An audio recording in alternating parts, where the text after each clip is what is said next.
Chapter 3005. Xiao Bao lay on his shoulder and continued to look in Song Enya's direction. Seeing that he was restless, Gu Jinglian slapped his butt. "What are you looking at? That bride looks so familiar. I think I've seen her somewhere before." Gu Jinglian ignored him. Seeing Gu Jinglian carry the child away, Song Enya could not help but rejoice. It was said that this child had a bad memory. He had probably forgotten about her and what happened that day. After all, how old could a child remember anything? She was just scaring herself. Song Enya comforted herself. After all, when she found out that she had kidnapped the wrong person, she did not do anything to the child. She did not scold him or hit him. She only left him where he was. Wasn't this little brat fine now? She was still wondering how this child managed to escape from that barren area. She was only worried that this child would not recognize her. However, on second thought, so what if the truth was exposed? After today, she would be the young mistress of the Mu family. In addition, she was the mayor's daughter. No matter how powerful the Gu family was, could they still stir up trouble at the wedding? At the very least, they should give some face to the Mu and Song families and not pursue this matter. Moreover, at that time, she did not know that this child had anything to do with Gu Jinglian. Besides, children were very innocent. They would be over with a little coaxing. Hence, Song Enya did not take this matter to heart. The wedding officially began. 2 flower girls walked into the venue. One of the boys walked in front with a ring pillow in his hand, while the other little girl obediently held Song Enya's skirt.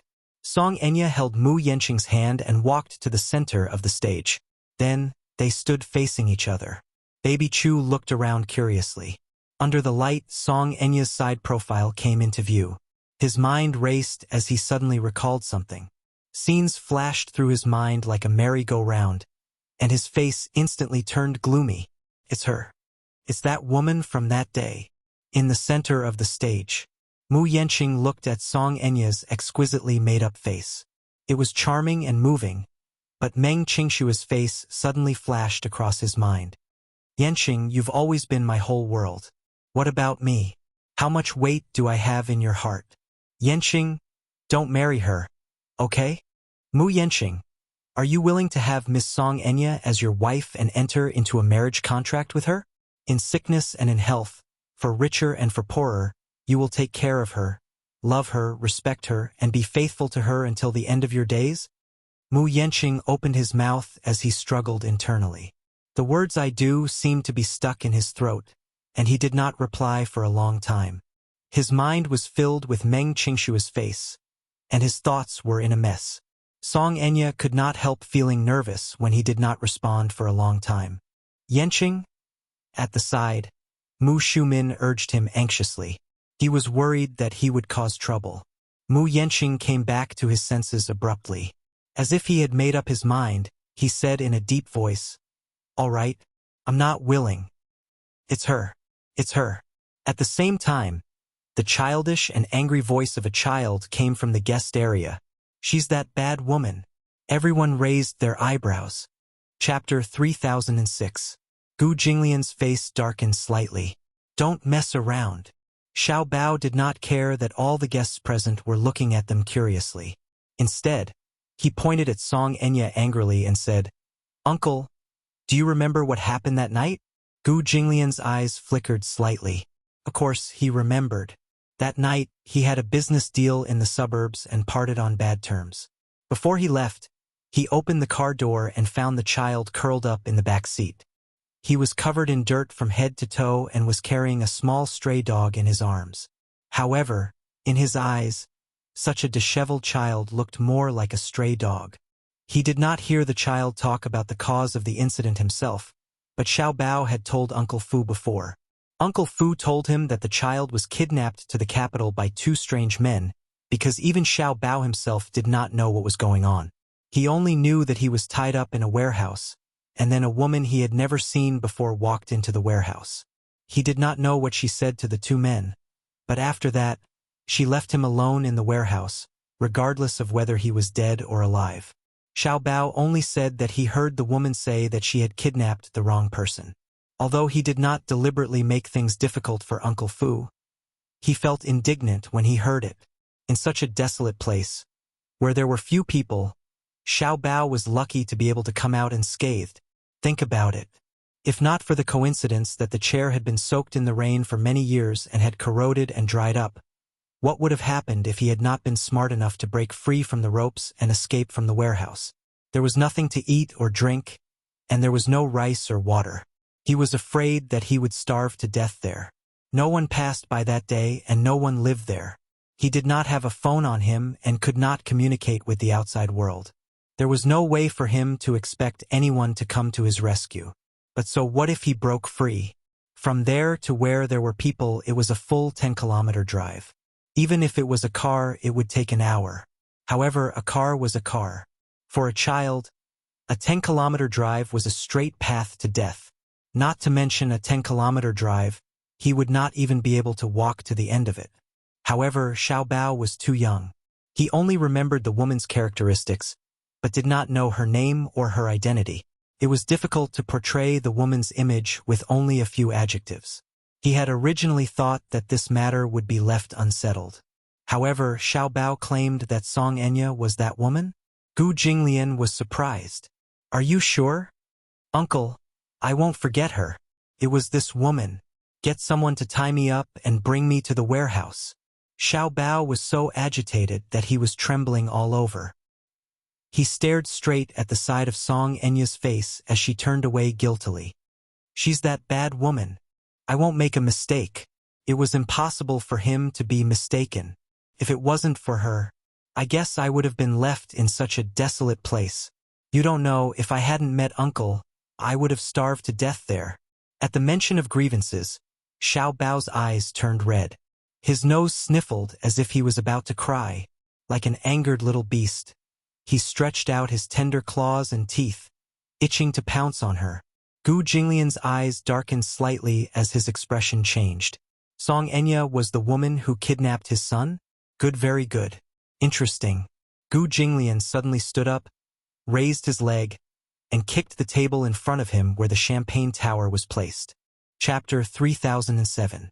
The wine glasses stacked on top of each other fell to the ground and smashed into pieces. The floor was instantly in a mess. The sudden loud noise startled everyone present.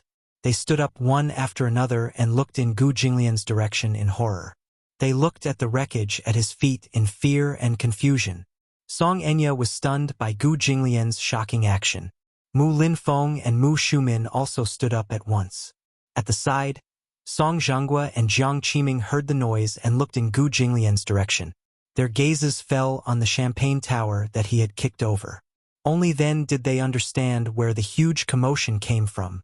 Mu Linfeng hurriedly walked over with his cane and asked politely, Master Gu, what's the matter? What happened? Gu Jinglian did not look at him. Instead, he looked at Song Enya and said coldly, Song Enya, you owe me an explanation. Song Enya was inexplicably flustered. She lowered her head guiltily and did not dare to make a sound. This child actually recognized her. How would she dare to make a sound when Gu Jinglian questioned her like this? Offending the Gu family was scarier than offending anyone else. Everyone knew Gu Jinglian's identity and the status of the Gu family in the capital. The current Gu family was no longer what it used to be. It was even more so that the Muse could not afford to offend them. If Gu Jinglian wanted to make things difficult for her, to put it bluntly, even the Muse would not be able to protect her. Song Enya trembled in fear. Not going to speak? Gu Jinglian's tone became increasingly displeased. I'll give you 3 seconds. I don't have much patience. 1, 2. Mu Yenqing was initially stunned. He did not know what had happened. Why did Gu Jinglian seem to want to cause trouble for no reason? The Muse and the Gus did not have any deep hatred for each other, so why did he want to cause trouble at the wedding? When he heard him mention Song Enya, he tugged at her arm and asked angrily, Have you offended Gu Jinglian? I don't know. Her mind was a jumbled mess, and she trembled with fear. Gu Jinglian hated it the most when he asked questions. He did not say a word. His patience was exhausted and he shouted coldly, Speak! Mu Linfeng immediately held his arm and tried to persuade him. Master Gu, don't be angry. Let's talk this out. Scram! Gu Jinglian pushed him away roughly. Mu Linfeng was caught off guard and fell to the ground. Frightened, Mu Shumin hurriedly went forward to help him up, only to see Mu Linfeng's embarrassed and livid face. Mu Yanqing bellowed, Gu Jinglian, this is the Mu family's territory. You have no right to behave atrociously here. Oh, it's not my turn to behave atrociously? Gu Jinglian sneered. Do you think Mu Corporation is still the glorious Mu Corporation of the past? Stop putting on airs in front of me. Even if the person standing here today was Mu Yaja, I might not give him face. Oh my God! Shocking news. At Mu Yanqing's wedding, there was a dispute between the Gus and the Muse. At the side, a few media reporters swiftly recorded the scene with their cameras. Gu Jinglian glanced at the media from the corner of his eyes and sensed that someone was secretly taking pictures. His gaze was dangerous. The bodyguards standing beside Gu Jinglian also noticed the flashing lights. They immediately walked to the media and shouted, "Who is secretly taking pictures just now?" No one dared to respond. The bodyguards snorted and went forward to take away the cameras in the hands of the reporters one by one. Then, they smashed them all on the ground. The media instantly let out a few exclamations. Chapter 3008. Ah! My camera! The bodyguard swept his gaze across the crowd, and the crowd fell silent. No one dared to speak. You're not going to speak, are you? Gu Jinglian saw Song Enya curled up in a corner of the stage. He nodded and said coldly, I'm not going to get married. As soon as he finished speaking, the crowd whispered nervously. They did not know what Gu Jinglian was going to do. He said to the bodyguards standing at the side, Clear the venue. The bodyguards immediately moved out and chased the media reporters out of the door. Then, more than 10 bodyguards rushed in from outside. They were all Gu Jinglian's personal subordinates. They rushed into the hall and walked up to Gu Jinglian. Master Gu, what are your orders? Gu Jinglian said coldly, Smash it. The bodyguards immediately nodded. Then, they immediately spread out in the hall and kicked all the tables and chairs over. The interior of the auditorium was decorated magnificently, with many flower racks and romantic circular arches. However, Gu Jinglian's bodyguards did not show any mercy and smashed everything. The guests were frightened and left their seats to rush to the entrance. The crowd was like a tide as they exited the arena. Many guests were so scared that they did not dare to move. They curled up in a corner and trembled. No one had ever seen such a scene. The Mu family was a big family with a big business, yet someone dared to cause trouble here. However, knowing Gu Jinglian's way of dealing with people, they were not surprised. Thinking that the Mu family would definitely not end well for offending the Gu family, they only thought of how to escape unscathed and protect themselves.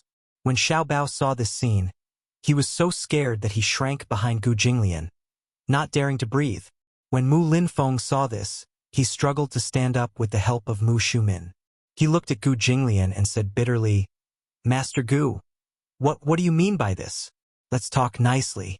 Today is Yanqing's wedding. Why are you so angry and want to cause trouble for the Mu family? Gu Jinglian glared at him. Shut up. If you say any more, I'll smash you together with dishing. Not long after, the originally magnificent wedding hall was reduced to a mess. Song Enya stared blankly at this ghastly scene, her heart in her throat. It was said that the Mu family had spent 300 million yuan on this wedding. Every piece of decoration in the venue was expensive. Just the flower arch alone was worth 200,000 yuan. The crystal goblet from the champagne tower was worth more than 100,000 yuan. Not to mention, the guests present were either rich or respectable. Some of them were even the leaders of the political world. Even the prime minister of other countries was present. Now that the wedding has been ruined like this, the Mu and Song families will only become laughingstocks. Jiang Qiming was scared out of her wits by Gu Jinglian's subordinates.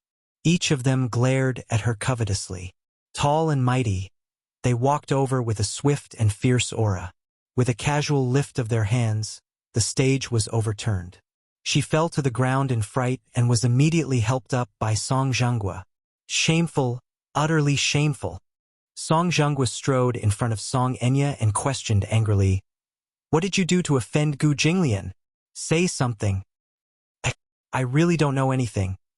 A few minutes later, everything in the venue was smashed into smithereens. More than 10 bodyguards returned to Gu Jinglian's side and waited for his orders. "Bring that woman here," Gu Jinglian ordered again. "Yes." Chapter 3009. The two bodyguards immediately walked up to Song Enya and grabbed her by the collar of her wedding gown. How would she dare to let them bring her to Gu Jinglian? She struggled with all her might. Jiang Qiming and Song Zhenghua naturally would not sit back and do nothing. They stepped forward to help as well. Unfortunately, not to mention one Song Zhenghua, even 10 Song Zhengguos would not be able to compete with these two strong bodyguards. In the midst of their struggle, a rip was heard. Song Enya's strapless mermaid wedding gown was torn apart by the bodyguards. With a whoosh, the wedding gown slid down her chest, exposing her naked body to everyone's eyes. The crowd was in an uproar. Song Enya was so frightened that she let out a hysterical scream. She covered her chest in shame, but no matter how hard she tried to cover it, the beautiful sight of her invisible bra could not be hidden and was exposed to everyone's eyes. The wedding gown was a one-piece, and when it slid to the ground, even her leggings were exposed. Song Enya's face was burning hot. She felt as if the world had turned upside down and the sky had turned dark. Jiang Qiming was already scared out of her wits, and Song Zhenghua was even more flabbergasted. However, the two bodyguards still did not show any mercy. With the wedding gown torn, they each grabbed one of her arms and dragged her. Song Enya struggled and screamed, refusing to go with them no matter what. One of the bodyguards gave her a hard kick. It was Gu Jinglian's order to bring her over. She had no right to say no. They were just following orders. Song Enya struggled, but one of them grabbed her by the hair and dragged her mercilessly all the way. "Ah! Help! No!" Song Enya was about to go crazy. She was naked, only wearing leggings and a strapless bra to cover her body. However, she could still imagine how the surrounding guests would look at her with contempt.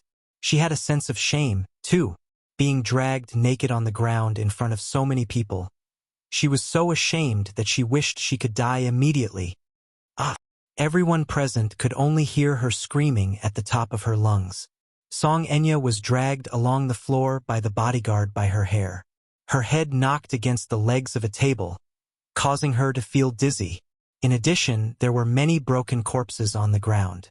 Her skin was cut open, and her clothes did not cover her body. Immediately, she was covered in wounds and dripping with blood. By the time Song Enya was brought before Gu Jinglian, she was already in a mess.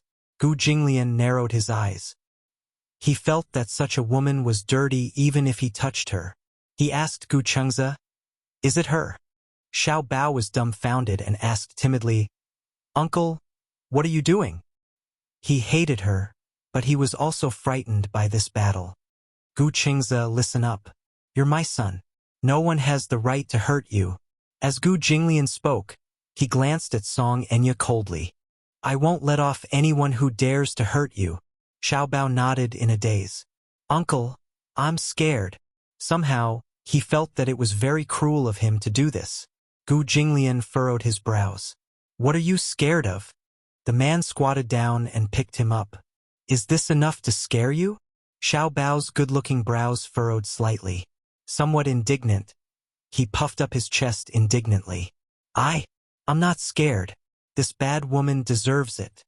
Gu Jinglian lowered his head and glanced at Song Enya, who was crying uncontrollably at his feet. His brows narrowed coldly. Chapter 30:10. Beat her up. Gu Jinglian cast her a sidelong glance. His nonchalant words sounded as if he were ordering his men to beat a dog. Hearing this, Song Enya could not help but curl up her body and retreat backward. She shook her head frantically and cried, Don't. Song Zhenghua reacted at once. Seeing his daughter being surrounded by the bodyguards, he rushed forward and stood in front of her to protect her. "How impudent! Gu Jinglian, this is a public place. Don't act recklessly. You're assaulting a defenseless woman. Are you even a man?" Song Zhenggua's voice was thick with the accent of a bureaucrat.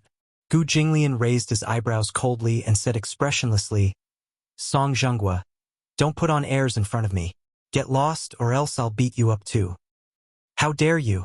Song Zhenghua naturally would not step aside. With a dignified look, he said, Who dares to act rashly with me here?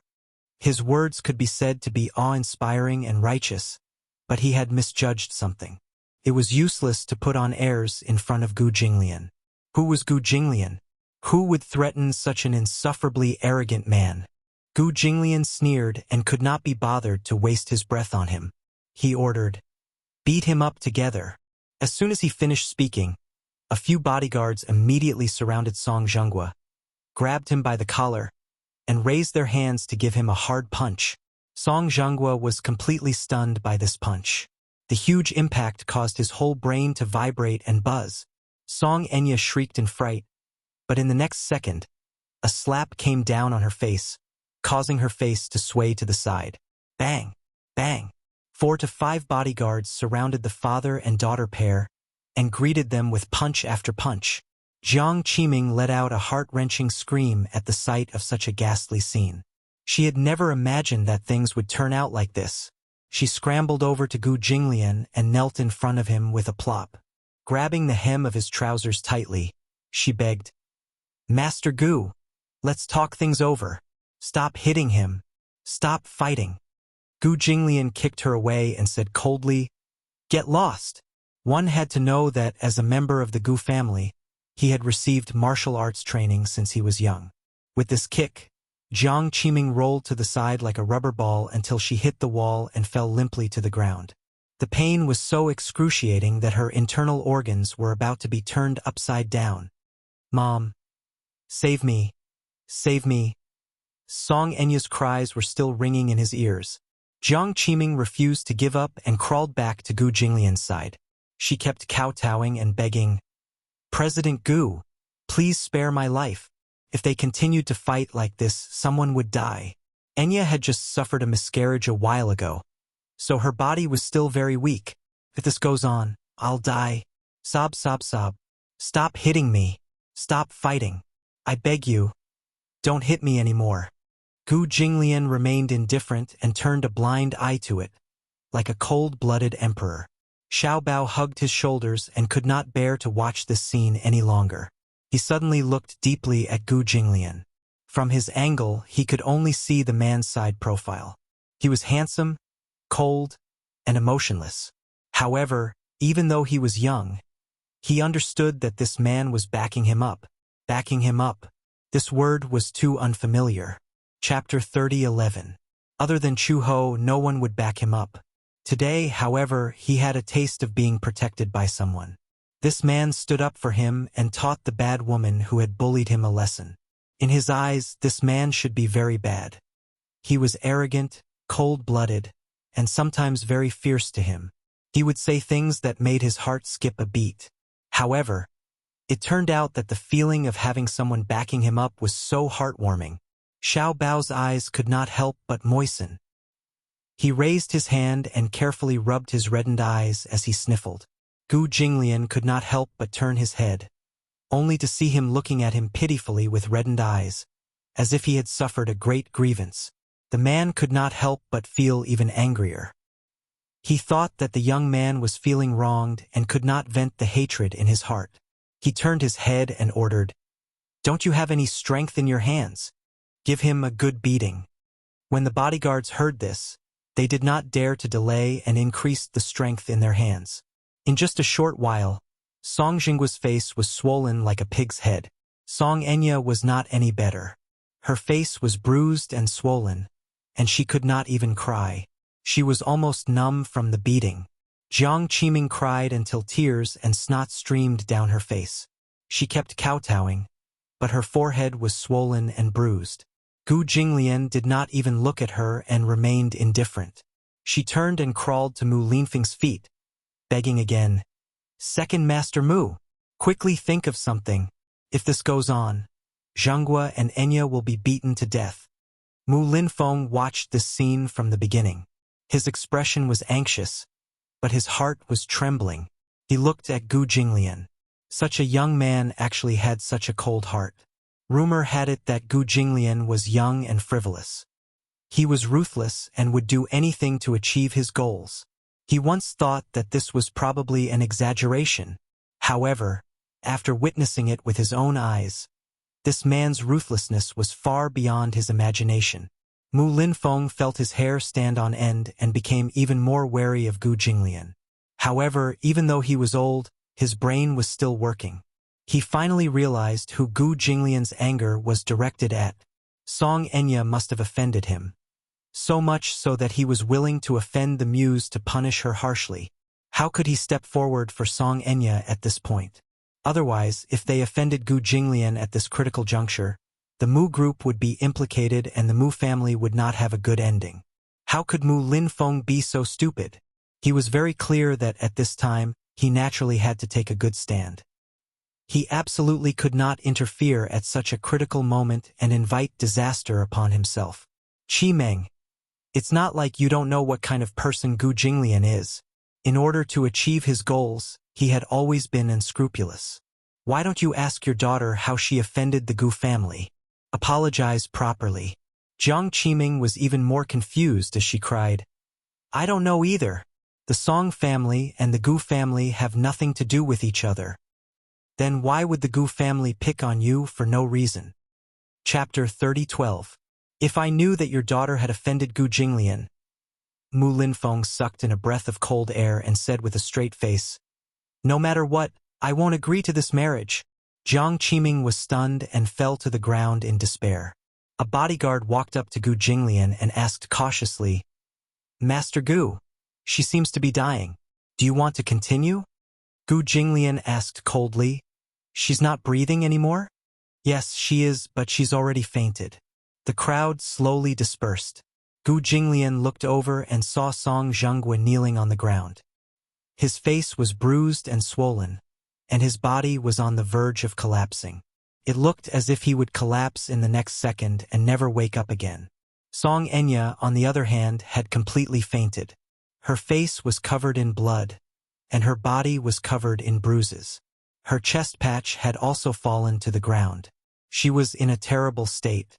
The bodyguard kicked her face, but there was no reaction. Earlier, amidst the chaos, one of them casually picked up a bottle of champagne and smashed it hard on the back of Song Enya's head. She fainted at once, and no matter how they kicked and punched her, she did not make a move again. Someone went forward to check her breathing. It was weak, but there were still signs of life. However, she did not wake up no matter what. It was not that they were afraid of killing her, but at this time they had to ask for Gu Jinglian's opinion. If he ordered them to continue beating her until she was out of breath, they would continue. Gu Jinglian frowned and walked to Song Enya's side. He kicked her with the tip of his foot, and someone immediately squatted down to wipe off the blood-stained tip of his shoe. Master Gu, she's dirty. Don't dirty your shoes. Xiao Bao also saw Song Enya's miserable state. He was so frightened that he immediately hugged Gu Jinglian's shoulders. Such a little attachment stunned Gu Jinglian slightly, and the corners of his lips involuntarily curled up. He was unexpectedly satisfied with this little brat's dependence on him. Uncle, she's not dead, is she? Xiao Bao asked fearfully. No. Gu Jinglian was very confident. His men always knew what they were doing and would never kill anyone easily. Hence, he was certain that the Missy was still alive. Uncle, stop fighting. Xiao Bao pursed his lips and couldn't bear it. She looks so pitiful, Gu Jinglian said coldly. This kind of person is not worth pitying. However, he didn't finish his sentence. The next sentence was, even if you die, it's not worth pitying. Xiao Bao, on the other hand, felt that it was too cruel. He had already vented his anger by beating her up like this. Initially, he hated and was angry with Song Enya, but after being taught a lesson by Gu Jinglian, he pitied the woman instead. After being beaten to such a state, it was unknown whether he was still alive or not. Uncle, let's go. Xiao Bao tugged at his collar and said pitifully, I don't like this place. All right, let's go. Gu Jinglian carried Gu Chengze and was about to leave when he suddenly thought of something when he passed by Song Zhenghua. He turned around and glanced at Song Zhenghua, who had been beaten until he was delirious. With a look of disgust, he said, "The Song family is one of the 4 prestigious families. However, from tomorrow onwards, the Song family will cease to exist." With that, he carried Gu Chengze and left without looking back. As soon as Gu Jinglian left with his men, the guests did not care about etiquette and small talk. When they saw the door open, they hurriedly left. Chapter 30:13. Sobbing, Jiang Qiming pounced on Song Enya and carefully hugged her. However, just as she hugged her shoulder, she heard the sound of bones breaking. She was so frightened that she froze and did not dare to act rashly. "Where's the ambulance?" Jiang Qiming broke down and howled, "Call the ambulance! Send her to the hospital quickly! Send her to the hospital quickly!" Only then did Mu Yanqing react. Just as he was about to take out his phone to call the ambulance, Mu Linfeng stopped him in time. "Second uncle, what's wrong? Don't interfere in this matter. Don't you think it's bad enough?" Mu Linfeng said hatefully, "If I had known that Song Enya had offended Gu Jinglian, I wouldn't have let you two get married. Don't you know that the Mu family can't compete with the Gu family now? That Gu Jinglian is vicious and merciless. If you send Song Enya to the Mu's hospital, given Gu Jinglian's character, he'll probably send people to smash the hospital the next day without a word." Mu Yanqing was shocked and put away his phone. Mu Shumin also had a lingering fear in her heart. Trembling with fear, she asked, "Second brother, look, this marriage? Naturally it can't be." Mu Linfeng snorted. "Yanqing and Enya haven't registered their marriage, so it's fine if they don't get married. However, after today's incident, the Mus have lost a lot of face. Those media reporters' cameras have been smashed by the Gus people." Mu Yanqing paused for a moment before saying, "When the time comes, I'll send someone to inform them not to write about today's news article and pretend that this never happened. Do you think that the guests who came to the scene can't see?" Mu Linfeng said angrily, "When the time comes, 1 person will spread to 10, and 10 will spread to 100. Where will the Mu's face be?" Mu Shumin also looked embarrassed. He glared at Jiang Qiming angrily and scolded, "You're such a troublemaker." When Jiang Qiming heard the scolding, she turned her head and glanced at Mu Shumin with despair and hatred in her eyes. "Second Master Mu, Shumin, our Enya has been beaten to such a state, and it's fine if you don't help her." Yet, he was still making sarcastic remarks. "I can see that your ability to hit someone when they are down is not small. You're blaming the Mu family with just a few words." Mu Shumin flew into a rage out of humiliation. "If it weren't for your daughter, would the Mu family be so disgraced? I've lived for so long, but I've never been so embarrassed. At the end of the day, isn't it your daughter who brought this upon herself? Why did he have to offend Gu Jinglian of all people? The Mu family hasn't even taken half a step into the Mu family's door, and they've already caused such a big trouble for us. How can they expect the Mu family and the Song family to advance and retreat together? Who was Gu Jinglian? We don't want to offend them." Now that the topic was out in the open, Jiang Qiming no longer held back and blurted out, "What do you mean by not wanting to offend him? I think you guys just don't dare to offend him." It really proved that statement. Without Mu Yaja, the Mu group is no longer the glorious Mu group of the past. Look at the Mu group now. They have to speak humbly in front of the Gu family. How embarrassing. "You!" Mu Shumin wanted to say something, but Mu Linfeng immediately stopped her and reprimanded. "At this point, what else is there to say?" "Yes, second brother." Chapter 30:14. Mu Shumin could not quell the hatred in his heart, but due to Mu Linfeng's words, he could only glare hatefully at Jiang Qiming. The two families had fallen out just like that. Naturally, Jiang Qiming did not intend to have any interaction with the Mu family. She was also clear that because of this accident, the marriage between the Mus and the Songs was probably off. Therefore, with the mentality of, "If you don't let me have a good time, I won't let you have a good time either," she naturally did not hold back when she spoke. "There's nothing much to say. This Mu family is no longer the Mu family of the past. At least, when Yaja was around, Gu Jinglian wouldn't bully us like this. If Gu Jinglian wanted to flare up, he would have to take Yaja's face into consideration. But now that Yaja is no longer around, this Mu family used to be a lion. Now, it's more like a down-and-out lion king that has been chased out of its tribe. How dare it still want to claim its territory as the king? Forget it. Let's think about how to clean up the mess we've created first. Jiang Qiming seemed to only be satisfied after shouting these words at the top of her lungs. Little did she know that when Mu Linfeng heard this, he felt a lot of emotions. His blood rushed to his heart and his body swayed a little. These words, however, pierced into the bottom of his heart. These days, there were many people who spoke ill of the Mu family. Jiang Qiming's words were undoubtedly a critical hit. Mu Yanqing hurriedly held him. Seeing his uncle's ugly expression, he was even more furious. He shouted at Jiang Qiming, "Do you think the Song family is any better?" Jiang Qiming, "Don't be so shameless." Gu Jinglian said that the Song family will become a thing of the past tomorrow. You should think about how you're going to live your life. With that, he supported Mu Linfeng and left. Mu Shumin also left with his men. The venue was empty in an instant. Jiang Qiming felt aggrieved, but now that the situation was critical, she could not be bothered to be angry at Mu Yanqing's words. She hurriedly made a call. Half an hour later, the ambulance rushed over and carried everyone into the vehicle.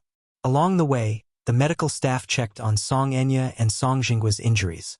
Although their injuries were serious, fortunately, their vital signs were stable. Jiang Qiming was so worried that it was as if the sky was about to collapse. She was in utter despair. If something were to happen to Song Jinggua, she wouldn't know what to do. They were worried that Song Enya, who had just suffered a miscarriage, would not be able to take it. Fortunately, the medical staff said that her life was not in danger, and they could only confirm it after a series of tests. Her heart was in a state of disarray again. The two were sent to the hospital. Song Jinggua and Song Enya were sent to the emergency room one after another, leaving Jiang Qiming waiting outside the operating theater. She didn't have any cash on her, but the moment she entered the hospital and revealed her identity, the hospital immediately said that they would do their best to save her. Jiang Qiming made a few calls to the Song family's main house. Not long after, Song Jianjun rushed over with his men. At this time, Song Jinggua had already been pushed out of the operating room and transferred to the intensive care unit. Song Jianjun looked at his brother's appearance. The doctor told him that there were no other injuries, just a severe concussion and a few broken bones in his body. There was no danger to his life. However, at Song Jinggua's age, the injuries to his muscles and bones would probably take a long time to recover. Chapter 30:15. Worried that something had happened to him, she was so frightened that tears fell from her eyes as she looked at Song Jinggua, who was lying on the bed on the verge of death. Song Jianjun asked angrily, "Qiming, don't just cry. Why don't you at least tell me what's going on?" Today was Song Enya's wedding, so Song Jianjun was in the June district. He was not present and only sent a red packet because he did not know what had happened. Jiang Qiming immediately told him everything. When Song Jianjun heard that it was Gu Jinglian who had beaten someone up to this state, he was even more shocked. How did you offend someone like Gu Jinglian? Song Jianjun had a deep memory of Gu Jinglian's name. It was not for any other reason but because Gu Jinglian was probably the first person in history to have led a group of people to smash up the June district's courtyard. Back then, a certain second-generation heir from the June district's courtyard had somehow run over to the Gu family's gambling den to gamble and ended up with a huge debt. However, this fellow was probably full of himself and did not think much of the Gu family because of his background. At that time, the Gu family had a change of dynasty, and Gu Jinglian had just ascended to the throne. He thought that even if he offended this inexperienced calf, it wouldn't cause much of a stir. However, this fellow did not gloat for long. The next day, Gu Jinglian sent people with dozens of men to smash his house's courtyard into smithereens. Gu Jinglian's methods were surprisingly ruthless. Apart from the living, everything that could be formed in the house was smashed. He threatened to break his limbs if he did not return the money within 3 days. That young master was finally scared out of his wits. He scraped together the money and returned it. The Gu family sent word that he had only returned the principal and had not paid off the interest.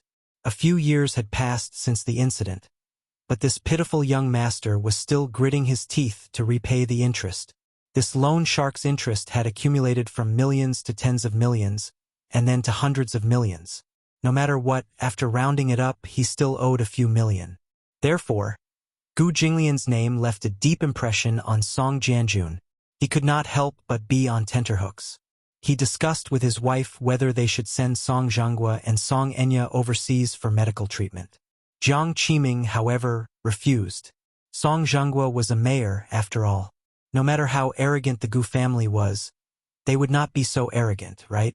Sending them overseas for medical treatment, in the eyes of outsiders, was no different from a stray dog. The Song family had already been humiliated enough. Jiang Qiming only took Gu Jinglian's words as a threat. There was no need to take them seriously. Unfortunately, not long after she finished speaking, Song Enya came out of the emergency room. The doctor was still informing her of her injuries, saying that the Missy had suffered a severe concussion, multiple rib fractures, soft tissue damage, and spinal trauma. When the Gu family's men arrived at the hospital, the moment the Gus men arrived at the hospital, they split into two groups and smashed the front desk without a word. They even threatened to destroy the entire inpatient building if Song Enya and Song Zhanghua were allowed to stay in the hospital. And they did not show any mercy. They were definitely not joking. Gu Jinglian said that the Song family would bear all the losses. The director was in a meeting in the city. When he heard that there was a situation in the hospital, he did not think much of it. It was not until his subordinates said that the hospital was about to be smashed that he rushed back. Chapter 30:16. All he saw were men in black suits surrounding the entrance of the hospital. The huge road was filled with rows of black cars, which made the road extremely congested. There was no traffic. The passers-by were baffled and frightened by the imposing aura at the entrance. The Gu family's behavior and actions still retained the arrogant style of a gangster. In order to achieve their goals, they would do anything and even blow things up. When the hospital director rushed to the hospital, a small leader of the Gu family appeared and pointed at his face, cursing that if the hospital did not chase the Songs out, he would immediately smash the hospital. Call the police? Was there any use in calling the police? Even the police were smashed. Outside the road, the police were maintaining order by the roadside, but they ignored the Gu family. The hospital director had no choice but to run to the intensive care unit and politely ask Jiang Qiming to take them away. Jiang Qiming found it unbelievable. Song Zhanghua and Song Enya were still receiving blood transfusions, and their oxygen tubes were still connected. How could they just pack up and leave? That was too unreasonable. Hence, the Song family and the hospital got into a conflict. In the 10 minutes of this dispute, the Gu family majestically smashed the emergency room again. The emergency room was filled with rescue equipment that cost millions.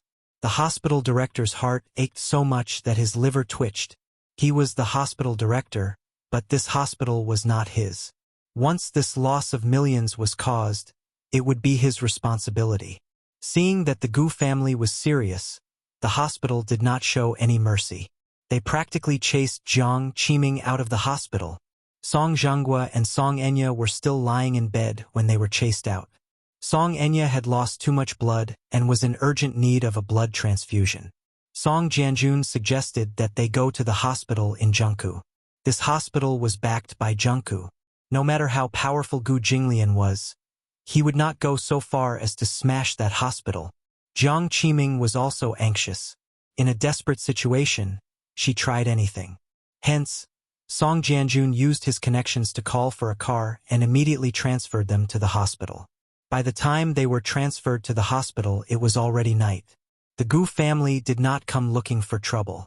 It was so thrilling that Jiang Qiming, who was exhausted and disheveled, fell asleep on the chair in the ward. Song Jianjun was worried that there would be another accident, so he sent someone to guard the hospital and went back. That night was peaceful. Early the next morning, when Gu Jinglian found out that Song Jianjun had arranged for Jiang Qiming to be transferred to this hospital, The Gu family came knocking on his door with great force. Crackle! The entire foyer had been smashed up by the Gu family's people. Jiang Qiming was still drowsy when she heard a nurse running into the ward in a panic. Song Zhenghua was in the same ward as Song Enya. She walked over and pulled out the needles for blood and 4 drips without a word. Jiang Qiming still did not know what was going on. When she saw her mother pulling out the needle, she rushed forward anxiously and questioned her why she was doing this. The nurse said angrily, "Someone is smashing up the hospital. It said that the Gu family sent someone here, saying that they want our hospital to chase you out. Otherwise, I'll smash the entire hospital." He dares. This hospital was backed by the central government. How dare he smash it? Did Gu Jinglian eat a bear's heart and leopard's guts? Had the Gu family's power reached such an extent? Impossible. Chapter 30:17. With Song Jianjun's support, Jiang Qiming asked, "Do you know who's lying on this bed?" The nurse glanced at Song Zhenghua and said angrily, "I know. It's written on the nameplate, Song Zhenghua." "Then, do you know who arranged for us to stay in this hospital?" "It's Chief Song. Since you know, the hospital has already reported to Chief Song. I did this because Chief Song instructed me to do so," the nurse said confidently. Jiang Qiming was shocked when she heard this. "What? We've already called Chief Song. Chief Song has also approved of this decision." After a pause, the nurse said nervously, "Can you not make things difficult for us? I heard that the hospital you were in yesterday was smashed by the Gu family. They destroyed several million worth of equipment. Everyone in the hospital is saying that you're a jinx. Wherever you go, the Gu family will destroy everything. No hospital will dare to take you in anymore." Jiang Qiming was stunned for a long time. When the nurse continued to pull, she immediately stopped her. "My daughter is still in critical condition. She's still receiving a blood transfusion. You can't pull it out. Chief Song has already spoken. The director can't just stand by and watch the hospital be smashed into a mess because of you. The hospital is a place to save the dying and heal the injured. How can we just stand by and watch people die? You don't understand." However, the nurse was a snob. With the hospital's support, she ignored Jiang Qiming's objections and called over a few male doctors. Together, they pushed the bed out of the hospital. When the Gu family saw that they had been chased out, they immediately retreated. Jiang Qiming was furious. This Gu Jinglian was forcing her into a corner. She called Song Jianjun. On the other end, the latter said helplessly that he had no choice but to send a car to send Song Zhenghua and Song Enya home. Jiang Qiming originally thought that this was the end of Gu Jinglian. She did not expect that with Gu Jinglian's character, he would definitely not stop once he was angered to the point of death. This man had always returned kindness 10-fold and enmity 100-fold. If he was displeased, he would return it 100 times, 1,000 times over. As soon as the car arrived at the entrance, Jiang Qiming didn't have time to send Song Yunxian home before she saw cars from the prosecutor's office parked in front of the Song family's gate. Jiang Qiming had met him once before and greeted him at a dinner party. He was Shen Yanfei from the capital's Discipline Inspection Commission. Her mind went blank. She was so frightened that she immediately walked forward and asked, "Chief Shen, what are you?" "Mrs. Song, I received an anonymous report that Mr. Song was a pervert. We're here to understand the situation. Were they going to raid the Song family?" Jiang Qiming laughed in anger and questioned, "Who reported the corruption? Do you have any evidence?" Shen Yanfei gave a fake smile and said coldly, "The informant provided conclusive evidence. Otherwise, we wouldn't have mobilized so many people, don't you think? Ha." His tone was extremely cold, as if he was deliberately drawing a line between himself and the Song family. Here comes another person who is adding insult to injury. But this was the way of the world. Chapter 30:18. Jiang Qiming could not stop them at all. Once Shen Yanfei gave the order, the subordinates around him immediately understood and rushed into the courtyard in a single file. "Shen Yanfei!" Jiang Qiming rushed forward and grabbed his arm, shouting at the top of her lungs, "You can't do this!" Shen Yanfei said in a neutral tone, "Mrs. Song, Please open the door and cooperate with our investigation. Jiang Qiming was so angry that her lips trembled. With a livid face, she said, Zhenghua and Enya are seriously injured now. Xin Yanfei, Zhenghua used to take care of you so much and supported you in your career. Now you're finally on a meteoric rise. Now that you've turned around, you're going to turn your back on me. Don't forget, who exactly did you rely on to climb to this position? Now that you're in a position, you're going to be ungrateful? Her every word was a gem, but Xin Yanfei was indifferent. His tone could not help but become harsher. I asked you to open the door. Why are you talking about these irrelevant things? Indeed, Mayor Song used to support me a lot. But, since when did Mayor Song have so much power to promote anyone he wanted? Jiang Qiming was speechless for a moment. She had dug a hole and jumped into it herself. She was so angry that she did not pay attention to her words. Xin Yanfei looked at her coldly and said expressionlessly, You're just trying to divert attention and avoid the investigation. Since you're so uncooperative, don't blame us for being rude. With that, he waved his hand and said to his subordinates, Search the house properly. Yes. His subordinates immediately broke through the door. The lock on the sturdy door was broken, and a group of people rushed in. As soon as they walked in, they immediately began to search. Jiang Qiming wanted to rush in, but she was immediately restrained. The Song family's villa was not big, but it was not small either. Jiang Qiming usually did not ask about Song Jinggua's work matters, so she did not know everything about him. However, from what she knew, Song Yunqi had embezzled a portion of the public funds for artificial insemination. This sum of money had been deposited in Song Yunqi's bank account, but it disappeared later. Song Zhenghua was very nervous, so he robbed Peter to pay Paul by embezzling another portion of the public funds into this account. Hence, when Song Enya told him that the money had been used to pay for artificial insemination, he nearly had a stroke from anger. Jiang Qiming also remembered that there was a secret door in the basement that Song Zhenghua had never allowed her to approach. Once, she walked to the basement and accidentally pushed open the door. When she walked in, she found that it was filled with large safes, and each of them had a combination lock. She vaguely guessed what was inside. She had a tacit understanding with Song Zhenghua, but she didn't point it out.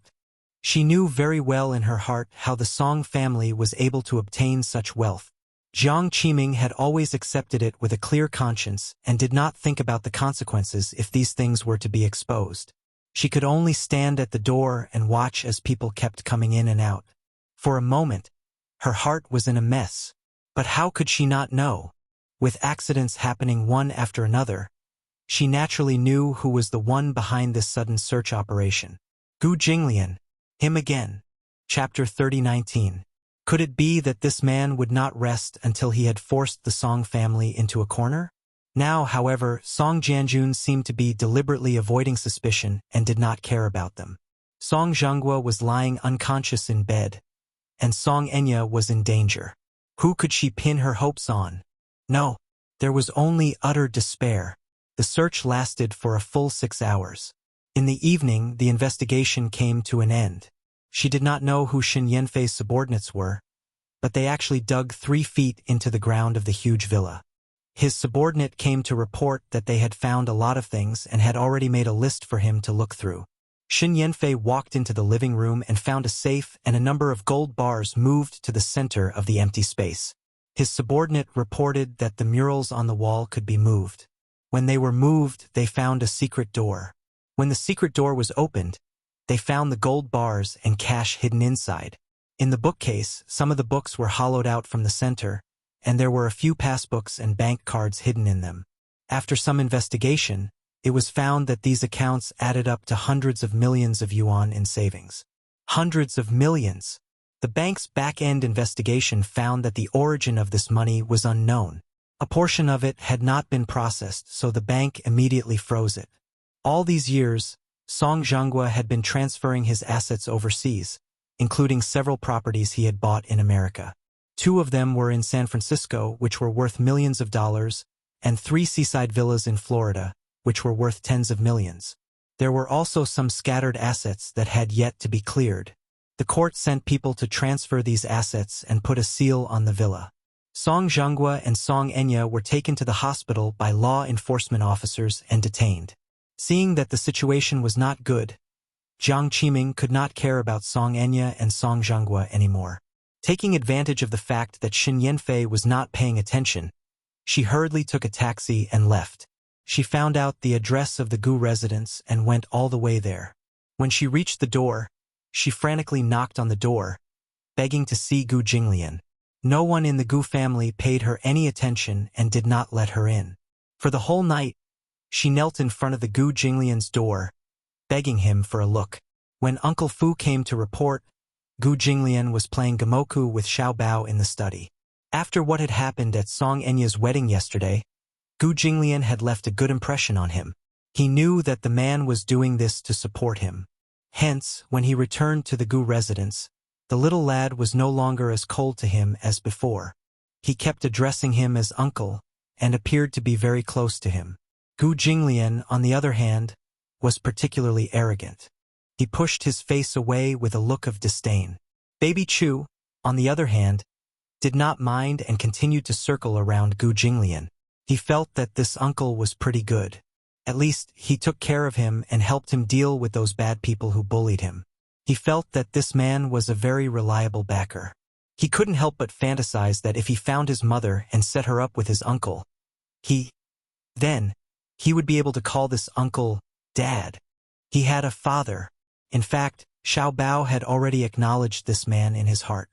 However, he had not changed the way he addressed him because he was afraid that his mother would be angry and unhappy.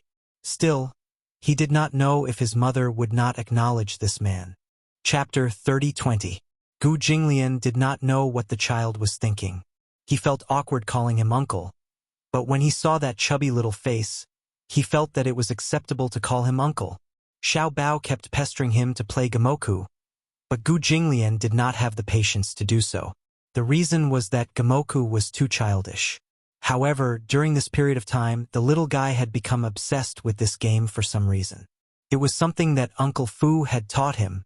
However, when he learned Gamoku, he discovered that this Gamoku was too simple. That was because he played against Uncle Fu. Out of 5 games, Uncle Fu would lose at least 4 games. It was not challenging at all. He kept winning, and the little guy thought that Gamoku was not difficult at all. He believed that he had extraordinary talent in Gamoku and was invincible. Therefore, he wanted to challenge Gu Jinglian. However, after just 1 game, Xiao Bao lost in less than 10 games. What the little guy did not know was that Uncle Fu had been giving in to him all this time. Uncle Fu was very good at Go. Gamoku was child's play to him. However, Gu Jinglian's Go skills were superior to his. Even a high-level national player would not be able to gain an advantage in front of Gu Jinglian, let alone a newbie like Xiao Bao. Gu Jinglian would not give in to him. To him, he had a strong desire to win. Whether it was a game or a competition, he wanted to compete for supremacy in everything. Even if the person playing chess with him was a 5-year-old child, his son, Gu Jinglian, would not give in. After 5 games, Xiao Bao did not gain any advantage. He was completely defeated by his father. His little mouth pouted and his nose wrinkled as if he was about to cry. Uncle Fu did not know whether to laugh or cry as he watched from the side. The father and son played chess together. Although Gu Jinglian looked like a mature adult, he was also very childish and willful in certain aspects. Seeing that Xiao Bao was about to cry, Uncle Fu couldn't bear it. He moved closer to Gu Jinglian and whispered in his ear, "Old master, at least give in." Gu Jinglian asked impatiently, "Why should I give in to him? You're already so old. Why are you being so calculative with a child? It wasn't easy for Xiao Bao to learn Gamoku, but you killed him until he lost all his temper. That's too cruel." Gu Jinglian asked coldly, "Who's to blame for his stupidity?" Uncle Fu cleared his throat and said, "Ahem, master, this is your son. Gu Jinglian, you gave birth to such a stupid child." Uncle Fu continued to remind him, "But if Xiao Bao is properly trained, he might become smarter." Xiao Bao eavesdropped on them. He put his hands on his hips and said aggrievedly, "I'm not stupid." Gu Jinglian frowned and said, "Do you still want to continue?" "I'm not playing anymore." Xiao Bao pushed the chessboard dejectedly and said unhappily, "I'm not playing anymore. This game isn't fun." He was stupid, but he still had the cheek to blame the game for not being fun. Gu Jinglian was disgusted. However, Xiao Bao was unwilling to give up. He thought that if he couldn't beat Gu Jinglian in Gamoku, what about the other games? He didn't believe that he couldn't beat him in any game. Xiao Bao crossed his arms and thought hard. Suddenly, he thought of something. His eyes lit up and he said to Gu Jinglian, "Let's play aeroplane chess. I'm not free. Get lost." Gu Jinglian's words were concise and to the point, his gaze cold. Aeroplane chess. He, the head of the Gu family, was actually playing aeroplane chess with a 5-year-old child. Chapter 30:21. When Xiao Bao heard this, he said smugly, "Is it because you know you can't beat me, so you don't dare to play with me?" This was clearly a goading tactic. Uncle Fu thought to himself in a cold sweat. Master would definitely not fall for such a goading tactic. However, he saw Gu Jinglian's contemptuous expression.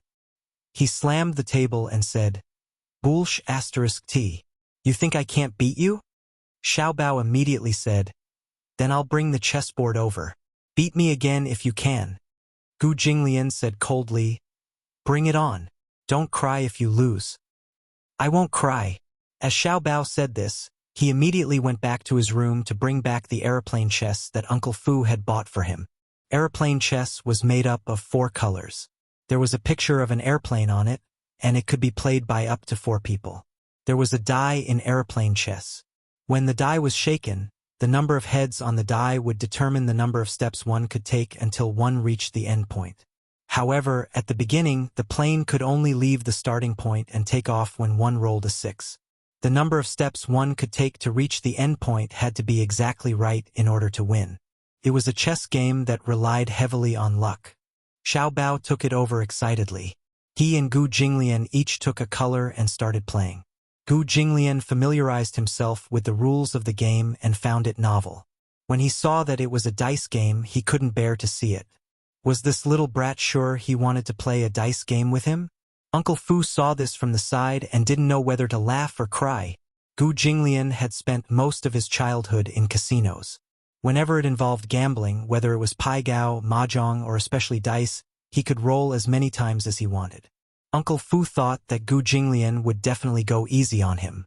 If Xiao Bao lost and cried, he wouldn't be able to bear it, right?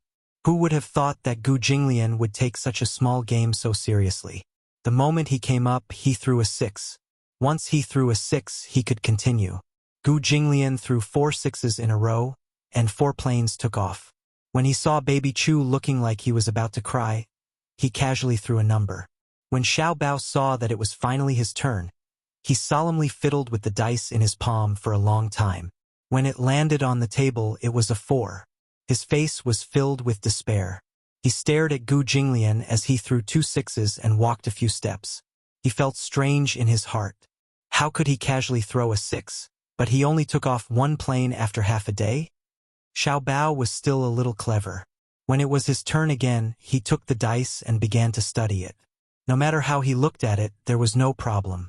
He threw the dice again and finally threw a 6. He excitedly took off 1 plane and walked a few more steps. In the next round, Gu Jinglian's plane flew over and sent his plane back to the starting point. Xiao Bao looked like he had nothing left to live for. Halfway through the game, he overturned the chessboard and was about to cry. "I'm not playing anymore." Gu Jinglian frowned suspiciously. "What's wrong? I feel that you're being shameless." Xiao Bao said truthfully, "Why can't you always throw a 6? But I can't." Gu Jinglian said, "I can throw as many as I want. You're destined to lose if you play dice with me." "You're lying." Xiao Bao did not believe him. "Throwing dice depends on luck." "I'm not lying to you." "Okay, then throw a 4 for me to see." As soon as he finished speaking, Gu Jinglian lazily rested his chin on his hand and casually picked up the dice. He spun it on the table and landed with a 4. Chapter 30:22.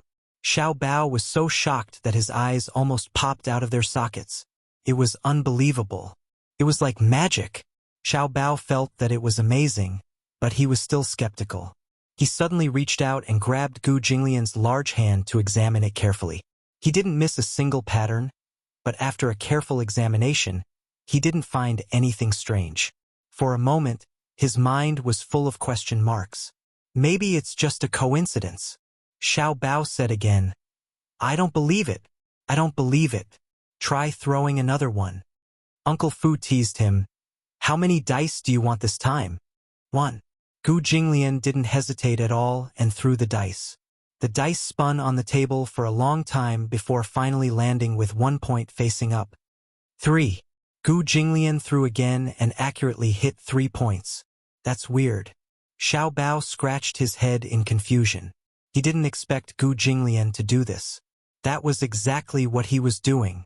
Xiao Bao suddenly asked curiously, Then if you throw 2 dice, can you get the same number? Gu Jinglian said, Bring me 2 dice. Uncle Fu immediately rummaged through the cabinets and found 2 dice for him. Together with the one in his hand, there were 3 dice in total. Uncle Fu then brought over a dice cup. Gu Jinglian threw the 3 dice into the cup and pinched the dice cup between his 2 slender fingers. He casually played with the dice cup in his hands and suddenly placed it upside down on the table. His handsome eyebrows raised slightly. Xiao Bao glanced at him and saw that he was motioning for him to open the dice cup. Thus, he curiously reached out his small hand and opened the dice cup. He was surprised to find that all 3 dice were exactly 1 point. He was even more bewildered. Uncle, you're amazing. I'm convinced. Gu Jinglian was flattered by his flattery and felt a little smug. He snorted coldly and said, It's just a small trick. Can you teach me how to play? Xiao Bao clasped his little fists, his eyes full of yearning. He felt that Gu Jinglian's skill was simply too amazing. It was too cool. He could throw as many as he wanted. Could he be one of the legendary mysterious magicians? Gu Jinglian said, Why should I teach you? You're so stupid you won't be able to learn it. I will learn with an open mind. I'll definitely train hard. No matter how difficult it is, I will definitely learn it. Xiao Bao's eyes were filled with admiration, which made Gu Jinglian feel a little better. He even wanted to show off his card skills in front of this little guy, so that this little guy would worship him even more and worship him like a god. Uncle Fu cast a sidelong glance at Gu Jinglian. He was a little disgusted. He didn't expect that old master would have such a childish side. He actually took the little guy seriously. However, this kind of master was a little cute. Uncle Fu was looking at them with gratification. Outside the door, a subordinate came to report that Jiang Qiming was kneeling at the door. They couldn't chase her away and she still had no intention of leaving. Will something happen to her? After all, she's at the Gu family's doorstep. It'll be bad luck if something happens to her. What do you mean? Jiang Qiming is clamoring to see old master. Uncle Fu, do you think we should let old master take a look at her personally? Uncle Fu walked in front of Gu Jinglian and told him about the matter. Gu Jinglian said coldly, Do I have to do this personally? If she refuses to leave, break her legs. Chapter 30:23. Gu Jinglian pursed his lips impatiently. He then stood up and said to Xiao Bao, Be good and wait for me. Okay. Xiao Bao watched curiously as Gu Jinglian and Uncle Fu left. Feeling puzzled, he followed behind them. Gu Jinglian and Uncle Fu only realized that it was raining heavily when they reached the door. Jiang Qiming knelt motionlessly at the door. The pouring rain hit her body and soaked her clothes. Her thin clothes stuck to her body, making her look sickly and lifeless. She had not had a good night's sleep for 2 days and 2 nights. Moreover, such a huge incident had happened in the Song family. She was utterly defeated. Jiang Qiming heard footsteps and immediately looked up. Once she saw that it was Gu Jinglian, a flattering smile immediately appeared on her face.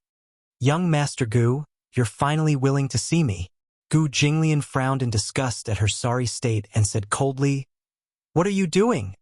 Young Master Gu, I'm begging you, please let the Song family off. I don't know what Enya did to offend you. However, if Enya has really offended you in any way, I'll kowtow to you on her behalf and apologize to you since she's still young and immature. But I beg you to let the Song family off. Zhanghua is seriously injured and Enya is half dead. Isn't this punishment enough? Gu Jinglian said expressionlessly. Don't say such nonsense. Get lost or I'll break your legs. With that, he turned to leave. Jiang Qiming turned pale with fright and immediately pounced on him.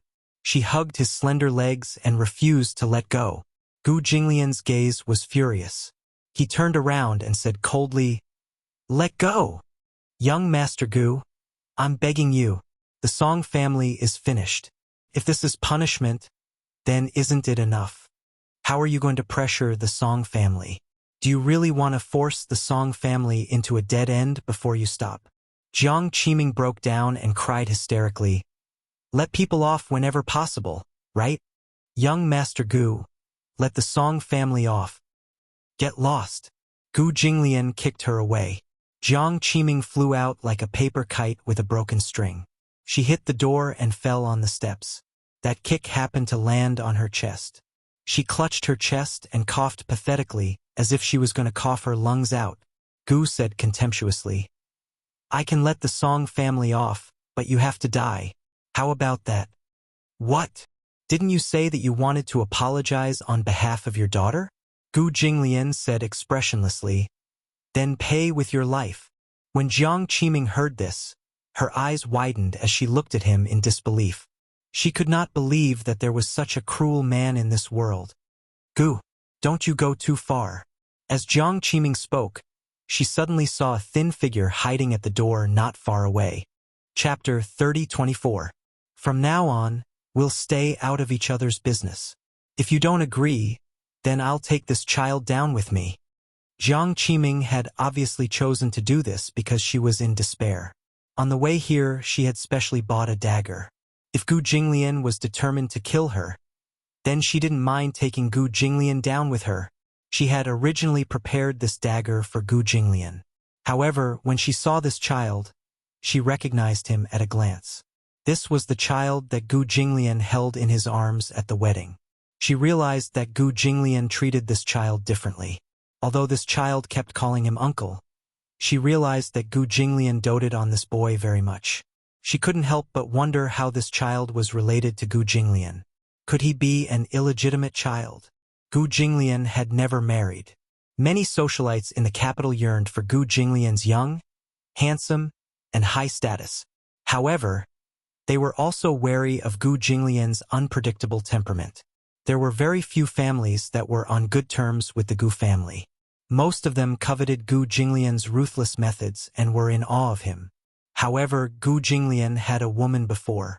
Therefore, Jiang Qiming suspected that this child was Gu Jinglian's illegitimate child. Xiao Bao was quite frightened by this sudden battle. His entire body froze and he didn't dare to move. With the cold dagger pressed against his neck, he didn't even dare to make a sound as he looked at Gu Jinglian anxiously. However, for some reason, even though he was in imminent danger, he still wasn't too nervous. He subconsciously believed that this insufferably arrogant man would never allow him to be in danger. This was probably trust. He believed that this man wouldn't let him be in danger. When Gu Jinglian saw that Xiao Bao had fallen into Jiang Qiming's hands, his eyes finally regained some focus and a trace of nervousness appeared. He reprimanded Uncle Fu and said, "Why is he here?" Uncle Fu was also at a loss. "Old master, I don't know either. This guy probably followed us out of curiosity." Gu Jinglian was a little anxious. This guy always made him worry. The subordinates at the side were also stunned and did not dare to act rashly. They knew very well that this child was not ordinary to Gu Jinglian. They were afraid that Jiang Qiming would really hurt the child, so they stood rooted to the ground and waited for orders. He raged, "Jiang Qiming, don't test my limits. Let him go." Bottom line, so the great young Master Gu also has a bottom line? Jiang Qiming was even more certain that this child had a special place in his heart. She tightened her grip on the child and glared at him. "As long as you let the Song family off, I won't make things difficult for this child. Are you negotiating with me?" Gu Jinglian sneered. "What right do you have to bargain with me? If you don't want to die a horrible death, let the child go." Uncle Fu was frightened when he heard this. He immediately tugged at Gu Jinglian's sleeve and said gloomily, Old master, this child is still in someone's hands. You've angered Jiang Qiming by saying these words. Aren't you afraid that she will really die together with Xiao Bao in a fit of anger? She wouldn't dare, Gu Jinglian said fiercely. If she dares to touch a single strand of hair on his head, I'll cut off her flesh piece by piece. Hiss, everyone sucked in a breath of cold air. No one doubted that Gu Jinglian's words were just a threat. Given his character, if he dared to say such a thing, he would dare to do it. Song Enya was a classic example. Chapter 30:25. Hence, the little one said to Jiang Qiming sympathetically, Auntie, can you let me go? Otherwise, you'll really be in trouble. Jiang Qiming was speechless. Xiao Bao seemed to pity her and said, This uncle not only kills people without batting an eyelid, but his methods are also very terrifying. Don't misunderstand. I have nothing to do with him and I'm not that important to him. Don't take things too hard and use me to threaten him. It's useless. You'll only die a worse death. Uncle Fu was confused. He didn't know how this little one came up with, but he actually managed to scare Jiang Qiming into a daze. He even managed to make this tense situation disappear. Jiang Qiming screamed, Shut up! Gu Jinglian said, Jiang Qiming, do you think you can threaten me with this child? I'll give you 3 seconds to let him go. Gu Jinglian, do you think I'll believe your nonsense again? Or else? Gu Jinglian interrupted her. 1. You, 2. Jiang Qiming was inexplicably frightened and stumbled backward. Gu Jinglian raised his eyebrows and counted to 3. There was a bang and a gunshot. A bullet pierced through the air and pierced through her shoulder. Ah! Jiang Qiming was in so much pain that she subconsciously loosened her grip and the dagger fell to the ground. Xiao Bao immediately broke free from her grip and jumped down from her arms. He didn't forget to stomp on her foot before nimbly running toward Gu Jinglian. Behind him, Jiang Qiming immediately got up, grabbed the dagger on the ground, and stabbed it toward Xiao Bao's back. Uncle Fu was so shocked that he opened his mouth. Before he could exclaim, Gu Jinglian suddenly rushed forward, hugged Xiao Bao in his arms, and threw a clean flying kick. However, Jiang Qiming held the dagger and fiercely swung it at him. In the blink of an eye, Gu Jinglian kicked Jiang Qiming's shoulder hard and sent her flying. Gu Jinglian's arm was caught off guard as he was protecting Xiao Bao and was cut by her dagger. Gu Jinglian didn't notice that he was injured, but Xiao Bao's sharp eyes noticed that his clothes were stained with blood and torn. He seemed to be injured. He said fearfully, Uncle, you're injured. He felt guilty and worried at the same time. Uncle Fu rushed over and took the child from Gu Jinglian. He was also shocked when he noticed the abnormality in his arm. Old master, you're injured. Let me take a look. Where are you injured? Gu Jinglian would never put himself in danger easily, but this was the first time in his life that he was injured because of this child. Gu Jinglian pushed him away and turned to look at Jiang Qiming. He said coldly, You're courting death. After saying that, he walked forward, grabbed her by the throat, and lifted her up. Even though his arm was injured, he was still very strong. Jiang Qiming's feet were suspended in the air. Her neck was in his hand, and the sound of her joints dislocating kept coming out. She hugged his arm tightly and kicked her legs. Her eyes were bloodshot, and her entire face was flushed red. She was almost suffocating. No, don't kill. Jiang Qiming said a few words with difficulty. Her eyes filled with pain and despair. Gu Jinglian was indifferent and tightened his grip on her throat. Xiao Bao saw this scene and was frightened. He immediately said, Uncle, stop. Chapter 30:26. As Xiao Bao spoke, he glanced at Jiang Qiming, who was lying on the ground in a sorry state. He could not bear to see her like this. She looked so pitiful. Furthermore, if you kill someone, it will only dirty your hands. Gu Jinglian frowned. He could not help but wonder if this little guy was his biological son. Why was he so soft-hearted? Had he forgotten that it was this pitiful woman who had used her dirty hand to strangle his neck and even pressed a dagger against his neck? Uncle Fu also said, Old master, don't dirty your hands. Leave this kind of person to me. Then, he whispered into Gu Jinglian's ear, You have to be more careful in front of the child. Otherwise, you will scare the child. Xiao Bao is only 5 years old. Gu Jinglian felt that it made sense. He nodded slightly and said, I'll leave it to you. Uncle Fu nodded. Gu Jinglian carried Xiao Bao and returned to the room. After the thrilling scene just now, the two of them were in a sorry state. They were drenched from head to toe. Just as Gu Jinglian returned to the room, Xiao Bao hurriedly left his arms and started rummaging through the cabinets. What are you looking for? Xiao Bao could not be bothered to speak. Finally, he found a first aid kit in the cabinet. He was observant.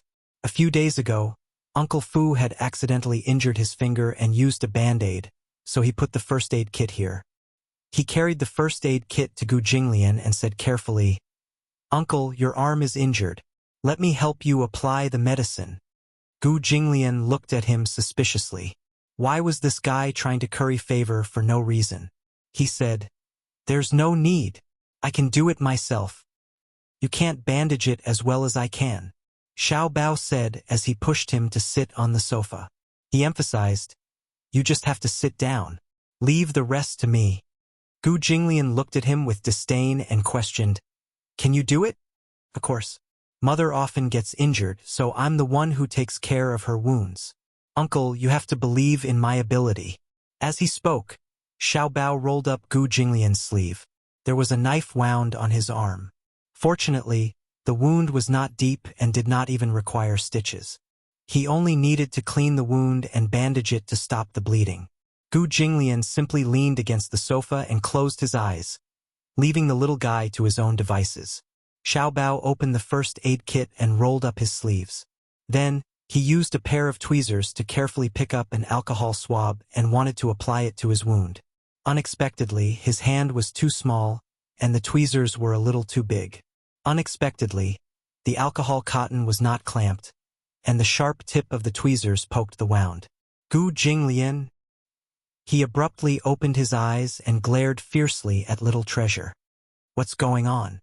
Even if it was alcohol, it shouldn't be so painful. Xiao Bao felt a little guilty and retracted the tweezers. Fortunately, Gu Jinglian did not see it. He laughed and said, Uncle, so you're afraid of pain too? Gu Jinglian's lips twitched and he snorted coldly. How is that possible? He frowned and was suspicious again. If you don't know how to do it, I'll do it myself. I didn't do well just now. It's all your fault for moving around. Gu Jinglian? His face was full of question marks. When did he move around? This kid was blaming others for his own incompetence. Chapter 30:27. Gu Jinglian tolerated it and was rather patient. Xiao Bao was more attentive this time. He carefully cleaned his wound, then applied some medicine and bandaged it with gauze. It's done. Xiao Bao was elated. Gu Jinglian opened his eyes and saw that his arm was wrapped very thickly with gauze. After that, he even tied a bow. It was very girlish. Such a thick bandage made people think that his arm was broken. Gu Jinglian's face was ashen. Is this what you mean by having enough experience? Is there a problem? Gu Jinglian said coldly, I only scratched the skin. My bones are not broken. I was afraid that your wound would hurt if it hit something hard, like the corner of a table. It won't hurt if the bandage is thicker. Xiao Bao explained very considerately. Gu Jinglian was speechless again. When Uncle Fu walked in and saw Gu Jinglian's arm wrapped like a dumpling, his face immediately changed colors. He shriveled for a long time and then laughed loudly without giving face. Old master, is your arm broken? No. Gu Jinglian was even angrier. If you laugh again, I'll pull out your tongue. Oh! Uncle Fu was so frightened that he quickly covered his mouth and stopped laughing. Xiao Bao was a little frustrated. His little face wrinkled and he asked sadly, Is my bandage that ugly? What do you think? Gu Jinglian kicked his butt. Go to sleep. A dog biting a green bean cake. You don't know how to be kind. Xiao Bao muttered as he went back to his room. Gu Jinglian and Uncle Fu looked at each other and suddenly asked tacitly, What's a green bean cake? Uncle Fu asked, Old master, do you need me to bandage it again? No need. Gu Jinglian said awkwardly, It's troublesome. With that, he got up and returned to his room. Uncle Fu snickered behind his back. This old master really didn't mean what he said. How was it that he was afraid of trouble? It was that he couldn't bear to tear it down. Even though he disliked it, it was still his own son who had bandaged his wound. The next day, the news reported the news of Song Jinggua's downfall. The disciplinary committee found a lot of cash and gold bars of unknown origin in the Song residence. They even found out that Song Zhanghua had bought overseas. In addition, Song Yunxi was also taken away for investigation. It was said that Song Jianjun was spared because he was the one who exposed Song Jinggua's other hidden assets. This was clearly an act of abandoning the pawn to save the general, to save one's own life. Once this news was announced, the whole city was shocked. Song Zhanghua was the mayor of Beijing. In front of the public, he had always presented himself as a clean and honest man. However, no one would have thought that he had embezzled such a large amount of gray assets. After the final liquidation by the disciplinary commission, the total amount was more than 1 billion. Among them, there was also Song Jinggua's unknown investment funds. In addition, Jiang Qiming was also taken away for investigation. This matter caused a huge uproar and even alarmed the higher-ups. Song Zhanghua caused a series of butterfly effects. It was said that following his connections, other people were also uprooted. Beijing's government experienced a big reshuffle overnight. Another report also caught the attention of the public. Chapter 3028. It was rumored that the Song family had offended the Gu family, and that the Gu family was the one behind all this. However, there were also people who said that the Gu family had only collected relevant evidence. If Song Zhanghua had not done such a thing, the Gu family would not have made up something out of nothing to deal with the Song family. Song Jinggua's case was still under investigation, and his assets had been seized. As for his trial, it would be held in public at another date. Song Zhanghua could never have imagined that because of his daughter, his career would come to an end like this. He had failed miserably. What he didn't expect even more was that what awaited him was a death sentence with a reprieve. Of course, this was all in the future. During this period of time, Chu Ho had been actively rehabilitating. Under Uncle Fu's meticulous care, her body was getting better, and her complexion had returned to normal. Hence, when she asked to see Xiao Bao again, Uncle Fu did not refuse. In the afternoon, when Xiao Bao came home from kindergarten, Uncle Fu hugged him and said mysteriously, "Xiao Bao, Uncle Fu will take you to see someone. Okay?" Xiao Bao was curious. "Who is it?" "Don't worry, you'll know when you see him later." Uncle Fu carried Xiao Bao and walked into Chu Ho's room. When he opened the door, Xiao Bao was still confused. However, when he followed Uncle Fu's line of sight and saw Chu Ho standing in the room, wearing a white shirt and looking uneasy, he was stunned. He was so shocked that he could not speak. Chu Ho was originally calm as she waited anxiously. When Uncle Fu said that he would bring Xiao Bao over, she waited patiently in the room. She was afraid that her reunion with Xiao Bao would be obstructed by Gu Jinglian. However, she did not expect that Gu Jinglian would not interfere, which surprised her. When she saw Xiao Bao, Chu Ho's eyes reddened. A warm smile immediately appeared on her originally stern face. She immediately walked over and held Xiao Bao's face, looking left and right. Originally, Xiao Bao was very thin, not tall, and there was not much flesh on his face. However, how long had it been? His face had become chubby, and he had grown a lot taller. Chu Ho suddenly had mixed feelings. She hugged him tightly, her eyelashes wet with tears. "Xiao Bao." Chu Ho's throat was choked and her voice was a little hoarse. Xiao Bao reacted belatedly. When he first saw her, he thought that he was dreaming. It was only when Chu Ho hugged him tightly and felt the real touch and the warmth of her body that he realized that this was not a dream. This was really happening. Finally, he was reunited with her. His mother was alive and kicking. His mother really existed in reality, and not in a dream. No matter how hard he tried, he could not catch up with her. "Mom!" Xiao Bao was so emotional that he burst into tears. He cried and hugged Chu Ho, crying until the sky fell and the earth cracked. Xiao Bao thought that he would never see Mom again in this lifetime. Sob, sob, sob. Xiao Bao cried sadly, and Chu Ho's heart ached even more. She took him from Uncle Fu's arms and hugged him, kissing his forehead repeatedly. Mom missed you too. Sob sob. Mom, why did you only find Xiao Bao now? Xiao Bao felt wronged and disdainful. Mom is so stupid. So stupid. So stupid. When Uncle Fu saw this scene, he couldn't help but be moved. The corners of his eyes were a little wet, and he felt a little touched. Chapter 30:29. Even though Xiao Bao rarely mentioned Chu Ho during this period of time, he knew that the little guy was meticulous. Even though he didn't say it out loud, he was always thinking about Chu Ho in his heart. Hence, he was happy to nurse Chu Ho back to health.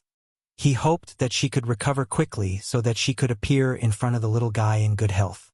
It would be a surprise for the little guy. To Xiao Bao, this surprise was both surprising and delightful. He could tell that when he saw Chu Ho, he was so emotional that he almost fainted from crying. Uncle Fu was considerate. He quietly left the room and closed the door, giving the mother and son some space. Chu Ho wiped away Xiao Bao's tears and said, "Don't cry. Okay? Didn't Mommy find you?" Humph. Xiao Bao was still a little angry. However, he couldn't hold it in for long. In the blink of an eye, he smiled warmly again. Chu Ho pinched his face affectionately and said to him, "Xiao Bao, Mommy will take you away from here. Okay?"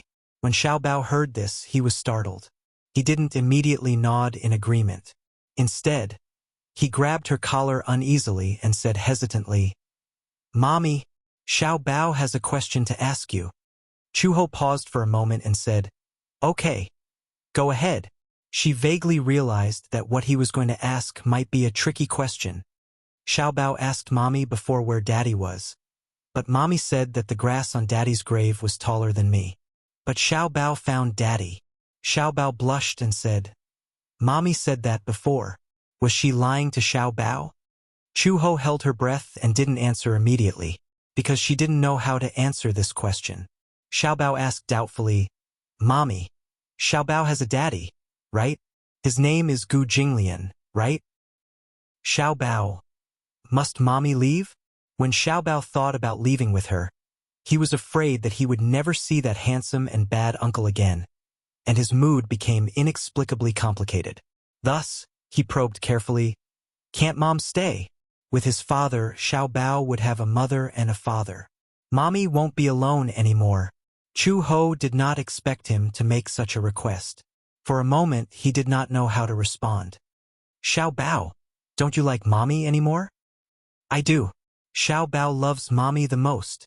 Just as Xiao Bao finished speaking, he hesitated for a moment. He changed the topic and said softly, "But Xiao Bao likes Uncle too. Although that uncle looks fierce like a big iceberg and doesn't seem easy to get close to, Xiao Bao can feel that he likes Xiao Bao too and treats Xiao Bao very well. A few days ago, Uncle even taught me a lesson. Bad guys?" Baby Chu immediately told her everything that had happened after he was kidnapped by the two men sent by Song Enya, including his encounter with Gu Jinglian, as well as what had happened in the Gu family during this period of time. He told her everything, big and small. Chu Ho was a little stunned when she heard this. Although she was confused and couldn't make heads or tails of it, there was one thing that Xiao Bao emphasized. Gu Jinglian treated him very well. Although he would sometimes threaten him with scary words like, "I'll break your legs," Xiao Bao could see how much he doted on him. Chapter 30:30. Quote, "At the end of the day, blood ties are a very strange thing. It could bind two people together tightly, and it was the most intimate bond.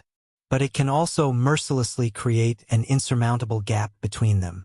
When I was young, I used to be glad that I had a brother like Dongyu who doted on me. I used to think that I was the happiest girl in the world. When I grew up, I hated that the man I loved so much that I couldn't extricate myself from had the same blood flowing in his veins. Along the way, along the way, along the way, along the way, along the way, from ignorant feelings to immature feelings, to a strong desire to be together forever, until we were forcibly separated by the world. How far is forever? In a single thought, eternity is eternal. One wrong thought and every step will lead to death. Dongyu, do you know that even though the world is so big, I have nowhere to go and no one to rely on? Whether it's God or anyone else, who can explain to me what love is? If no one can explain it clearly, then why can't I fall in love with Dongyu? This is a question that I still can't solve after leaving home for so long. For so many years, I've been searching for a balance between love and Dongyu, until I received the sudden news of my marriage. Shachuan, let me tell you a piece of good news. Your brother is getting married. When are you coming back for a gathering? Over the phone, my father's voice sounded weathered and uneasy. He chose his words carefully. Come home. Everyone misses you. Your mother and I and your brother. Everyone misses you. At that moment, my breathing stopped. It was really like a boom. My mind went blank, and there was nothing left. This news, which made the whole family immerse in joy, suddenly threw me into eternal hell. Holding the receiver tightly, I was silent for a long time. Then, I tried my best to suppress my trembling voice and said calmly, "Okay?" After hanging up the call, I realized that the back of my hand was already sweaty. Father said, "Come home." But that was home, and yet it wasn't home. I never thought that reality would be so cruel. It was so cruel that one look at heaven and one look at hell. I used to think of him as my entire world, but I didn't expect this warm world to suddenly collapse like a cloud. And it came so suddenly. ********* The next day, I booked a flight back to China. I knew that returning home this time was definitely not a wise choice. After drifting alone in a foreign country for a few years, I waited for such news. I thought that even if I had given up, I should be more thorough. Let me see him with my own eyes. If he is really happy, then I should try to let go of this unforgettable relationship. The moment I got off the plane, I felt a lump in my throat. Looking at the crowd in front of me, I felt a stabbing pain in my heart and tears welled up in my eyes. I walked through the crowd with great difficulty, but my footsteps were very slow. Every step I took, I would stop, and from time to time I would brush past strangers. I still remember that 8 years ago, when I left this city with a heart filled with despair.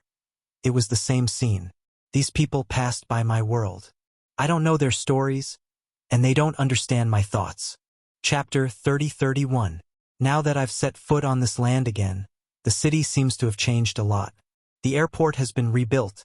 The interior decoration is new, and it looks very stylish. The thick Beijing accent of my hometown filled my ears. It's been a long time since I last heard it, and at the same time I feel very warm in my heart. I'm back. After 8 years, I'm stepping on this land again. But in my heart, there's a bit of nervousness, but more, there's a deep sadness in my heart. When I left back then, I felt that the future was unfamiliar. But now that I've set foot on this land, I don't feel close. There's a sense of timidity when I'm close to home. Mother has been waiting at the airport for a long time, and she arrived early. She must have specially dressed up after knowing that I'm coming back. After 8 years, when the mother and daughter met again, they didn't hug each other warmly like normal people. They just stood there quietly and looked at each other. There was estrangement in their eyes. I think she must have sadly discovered a flash of indifference in my eyes. From her face, it's not hard to see how much she wants to go forward and hug me tightly. She wants to tell me how much she missed me in the past 8 years as a mother. How she wanted to tell me how worried my family had been about me since I had been away for so long. Maybe she regretted what she did 8 years ago, I thought. But all the words are stuck in my throat under my cold gaze. There are thousands of words, but I can't open my mouth. Mom, I'm back. Amidst the noise, I smiled and broke the awkward silence between us. Mother came back to her senses and forced a smile. She chuckled and muttered, "It's good that you're back. It's good that you're back." Then, she felt a bit awkward. As if to ease the awkwardness, she hurried forward to help me carry my luggage. Out of the corner of my eye, I instinctively dodged her hand. My mother was in a daze, and her hand froze in mid-air. "Mom, I'll do it myself." As I said that, there was no change in my expression. I knew that my cold gaze must have made my mother's heart ache a little, because I saw a flash of pain on her face. I suddenly realized that these 8 years, which was neither a long nor short period of time, seemed to be like a great flood that washed away the dependence and connection between mother and daughter. Shachuan, do you still hate me? 8 years ago, I had no choice but to send you out of the country. I'm doing this for your own good. A smile appeared on my face, but I said nothing. After a long while, I sighed. I know, so you really don't have to explain so much. She gave me another long look. Shachuan, is the luggage heavy? Let Mom do it for you. Her mother's voice was very soft and even trembled slightly. She said carefully, let me carry it for you. Shachuan, I'll carry your luggage for you. Okay? I was stunned. When I looked up, I saw her frowning slightly. She seemed a little humble now. It was a world of difference from when she had arrogantly chased me out of the country. I pursed my lips and nodded silently, allowing my mother to take the luggage from me. Chapter 30-32. This time I didn't avoid it. There was some comfort in my mother's eyes. The city has changed a lot in the years you've been away. Our family has moved too. The piece of land we used to live in has been taken over by the government. When he heard that you were coming back, your father was overjoyed. He didn't sleep well last night. He tossed and turned nervously. He kept saying that he was waiting for you to come back today so that he could cook for you.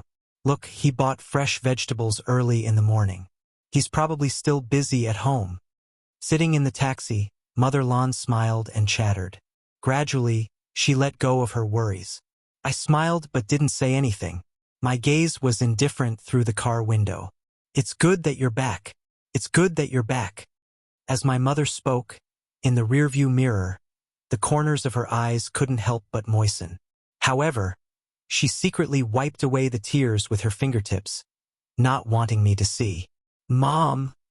I silently looked out the window at the unfamiliar street. My eyelids drooped slightly as I interrupted her indifferently. I asked hesitantly, is he all right? She knew who I was talking about. Hence, she fell silent and the smile on her face gradually faded. Dongyu, he has always been thinking about you. I vaguely remember that not long after I was born, the first word I could say was brother. The first name I said when I was learning to speak was also his name. Dongyu, for as long as I could remember. The thing that left the deepest impression on me wasn't my mother's gentle whispers, nor my father's broad shoulders, but his warm arms. My name was In Shachuan. I was born on the hottest day of summer. His name was In Dongyu. He was born during the coldest time of winter. He was my brother, 3 years older than me. When I was young, my parents were busy with work and the family of 4 rarely spent time together. When I was born, my mother's heart ached for me and she insisted on giving birth to me. In order to avoid the policy, she fled to the countryside. At that time, the 2 of us were fostered at my grandmother's house in the countryside, and Dongyu was my greatest support. Dongyu was very good-looking. He had inherited his mother's good looks. He had delicate features and was very handsome, especially his pair of clear black and white eyes. One look at them could make people lose their souls. Hence, many girls had liked Dongyu since he was young. However, perhaps because he was born in winter, Dongyu's personality was a little cold. He had been too distant from the other children since he was young. Even his parents were a little distant from him. This coldness was even more obvious during the rebellious period of his youth. And from the beginning to the end, the only one who could freely get close to him was probably me. Perhaps it was because we were blood-related, but Dongyu doted on me to the bone. Even his parents couldn't compare to this kind of love.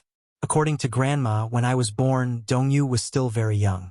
He had thin arms and legs, and there wasn't a single ounce of flesh on his arms. However, he was able to carry me steadily and never fell or knocked my head. At that time, after my mother gave birth, she wasn't in good health. Before I was a month old, she asked Grandma to take care of me.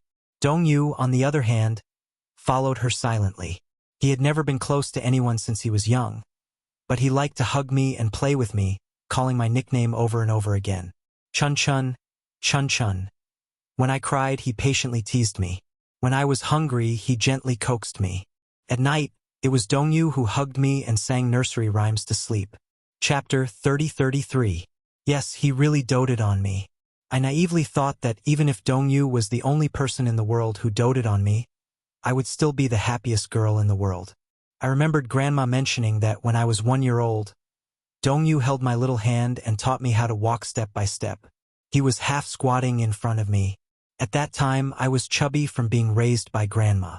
I wore a lot of winter clothes and struggled to walk on my wobbly legs, wobbling towards him with my arms outstretched. In a moment of carelessness, I fell hard. Although it wasn't serious, a layer of skin was abraded on my palm. Before I could cry out loud, Dongyu's eyes turned red. He hugged me in a panic. For the first time in my life, I showed an expression other than gentleness and indifference on his face. As I grew older, I could run more steadily and gradually became sturdier.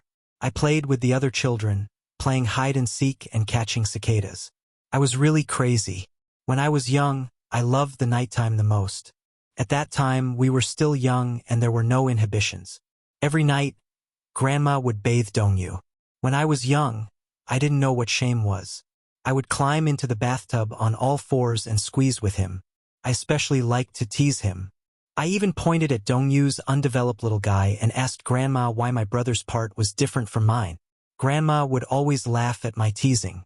She would scratch the bridge of my nose and laugh at me for being shameless. On the contrary, Dongyu would be a little shy. So much so that when I was naked next to him, he would freeze and not dare to move. Grandma would apply the shower gel on us. I liked the refreshing smell very much, and I liked the fact that my body smelled the same as Dongyu's. I was afraid of the dark and didn't like to sleep with Grandma, but I was willing to squeeze into a small bed with Dongyu. At night, I would often wrap my little arms and legs around him without restraint, pestering him to play rock, paper, scissors. This boring game became the most interesting pastime. When the moon was high in the sky, I couldn't sleep. I liked to lie beside him, hold my little head, and listen to him sing and tell stories. Dongyu's voice was very pleasant. It was as clear as a wind chime, with a hint of childishness. He sang gently in my ear. At that time, he only knew how to sing a few songs that he had learned from music class. But I never got tired of listening to him. Every night in my childhood, I always fell asleep with his soft singing. In her memories of her youth, Dongyu was somewhat bland. He always locked himself in that world, either doing his homework or reading some famous works outside of class. He had been taking piano lessons since he was 6, so I often pestered him to teach me. At that time, in the eyes of many children, Dongyu was cold and unapproachable. He was so noble and aloof. Thinking of his background from the city, he was not like these wild children who grew up playing mud and catching frogs in the countryside. His body was clean, and there was a bit of scholarly elegance. This kind of temperament was not something an ordinary child could have. Good etiquette and refined speech were used by many parents as teaching materials for their children. Chapter 30-34. It's delicious. I'm asking my daughter. Yoon Shirshir had the urge to roll her eyes. Unknowingly, it was getting closer and closer to her due date. Yoon Shirshir's tummy was getting bigger and bigger. Perhaps big wasn't enough to describe her round tummy. In Yu Yu's words, Yoon Shirshir's tummy seemed to be hiding a ball. Xiao Yichen innocently fantasized, "Will there be 2 little sisters?" Yoon Shirshir broke out in cold sweat when she heard this. Yu Yu nodded in agreement. He explained, "Our family has the genes of twins. Look, Mommy and Uncle are twins and they gave birth to us. If that's the case, we might even have twins." Xiao Yichen clapped happily. "That's great. If that's the case, maybe Mommy has 2 little sisters in her tummy. This way you can have one and I can have one. We won't have to fight for it." Yoon Shirshir laughed when she heard this. "You guys are treating your little sisters like toys." Yu Yu and Xiao Yichen chuckled. Yoon Shirshir couldn't help but pour cold water on them. "You guys can give up. There's only 1 little sister in my tummy. That's what the ultrasound doctor said. So, don't harbor any fantasies that you shouldn't have." Sob. The 2 little lads wanted to cry but had no tears. In the 9th month of her pregnancy, Yoon Shirshir also suffered a lot. At night, she couldn't sleep so well. Because of her lack of appetite, She couldn't eat much for dinner. Wuxia would coax her to eat some fruits, but at night, she would be hungry again. She would wake up from hunger, but she wouldn't have any appetite. Sometimes, she wouldn't wake up from hunger, but she would be awakened by cramps in her legs. Her legs were a little swollen, and she couldn't walk properly. Sometimes, when she was lying on the bed, Wuxia would massage her legs. It wasn't too hard, but it was enough to relieve her pain. She felt extremely guilty. After all, as the president, managing such a large company was not an easy job. Every day, he rushed to the company early in the morning. After dealing with the affairs, he rushed back. He also had to go for regular prenatal checkups and learn how to take care of children. He was so busy. For her, he was worried sick. She couldn't see, but she could feel it. Compared to the first time she was pregnant, having this man around made her feel that being pregnant was a very happy thing. Gradually, she began to feel sleepy and lazy. She did not like to go for walks anymore. However, Wuxia kept a close eye on her. It was inevitable that she would take a walk after dinner every day. The doctor speculated that the due date would be in mid-November. As the due date approached, Wuxia could not help but start to feel nervous. After waiting for so long, they had finally entered the due date without incident. The next 20 days were naturally not to be taken lightly. He took care of her even more carefully. When there were still more than 10 days before the due date, he booked a special ward in the obstetrics and gynecology hospital and arranged for her to enter. When Gong Jie found out that Yun Shishir's due date was approaching, he finished his work and rushed over. He accompanied her in the hospital every day, looking forward to the arrival of the little princess. However, just as the due date was approaching, a small accident happened. On this day, Wuxia was at the shareholders' meeting. Mingyu received a call from the hospital saying that Yun Shishir's water broke. Her water broke. Chapter 30-35. Wuxia was confused. There were still a few days before the due date, and the doctor said that it wouldn't be brought forward. Only then did he feel at ease and go back to the company to handle his work. But now, someone called to say that the amniotic fluid had broken early. How could it have broken early? He left the company and drove all the way to the hospital. He arrived at the hospital anxiously. Just as he reached the entrance of the delivery room, he happened to see a few doctors walking out. He rushed forward and grabbed the doctor's collar, asking, "Where is she? Has she given birth?" "Chairman Mu, calm down. How can she give birth so soon?" He turned around and realized that there was already a group of people waiting at the door. Gong Jie, Hua Jin, and Xiao Shui had also rushed over when they received the news. Yu Yu and Xiao Yichen stood at the side with a guilty look on their faces, as if they were very guilty. There wasn't enough time to inform the others, and Hua Jin was afraid that it would be inconvenient to have too many people around, so he didn't announce it. The group of people discussed nervously at the entrance of the delivery room. They were worried, but also looking forward to it. Wuxia couldn't help but feel a headache coming on. He questioned the doctor, "Isn't the due date not here yet? Why did the amniotic fluid break early?" The doctor's lips twitched. He thought to himself, "You have to ask your wife about this." It turned out that Yu Yu and Xiao Yichen were afraid that Yun Shishir would be too bored, so they turned on the television and switched to a talk show. Just listening to a talk show could relieve one's boredom. However, this episode of the talk show was too funny. Yun Shishir listened with great interest.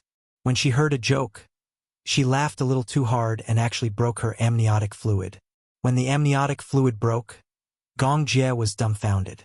He couldn't understand what was going on. He hurriedly found the doctor, who explained that the amniotic fluid had broken early. Hence, Yu Yu and Xiao Yichen shrank to the side guiltily.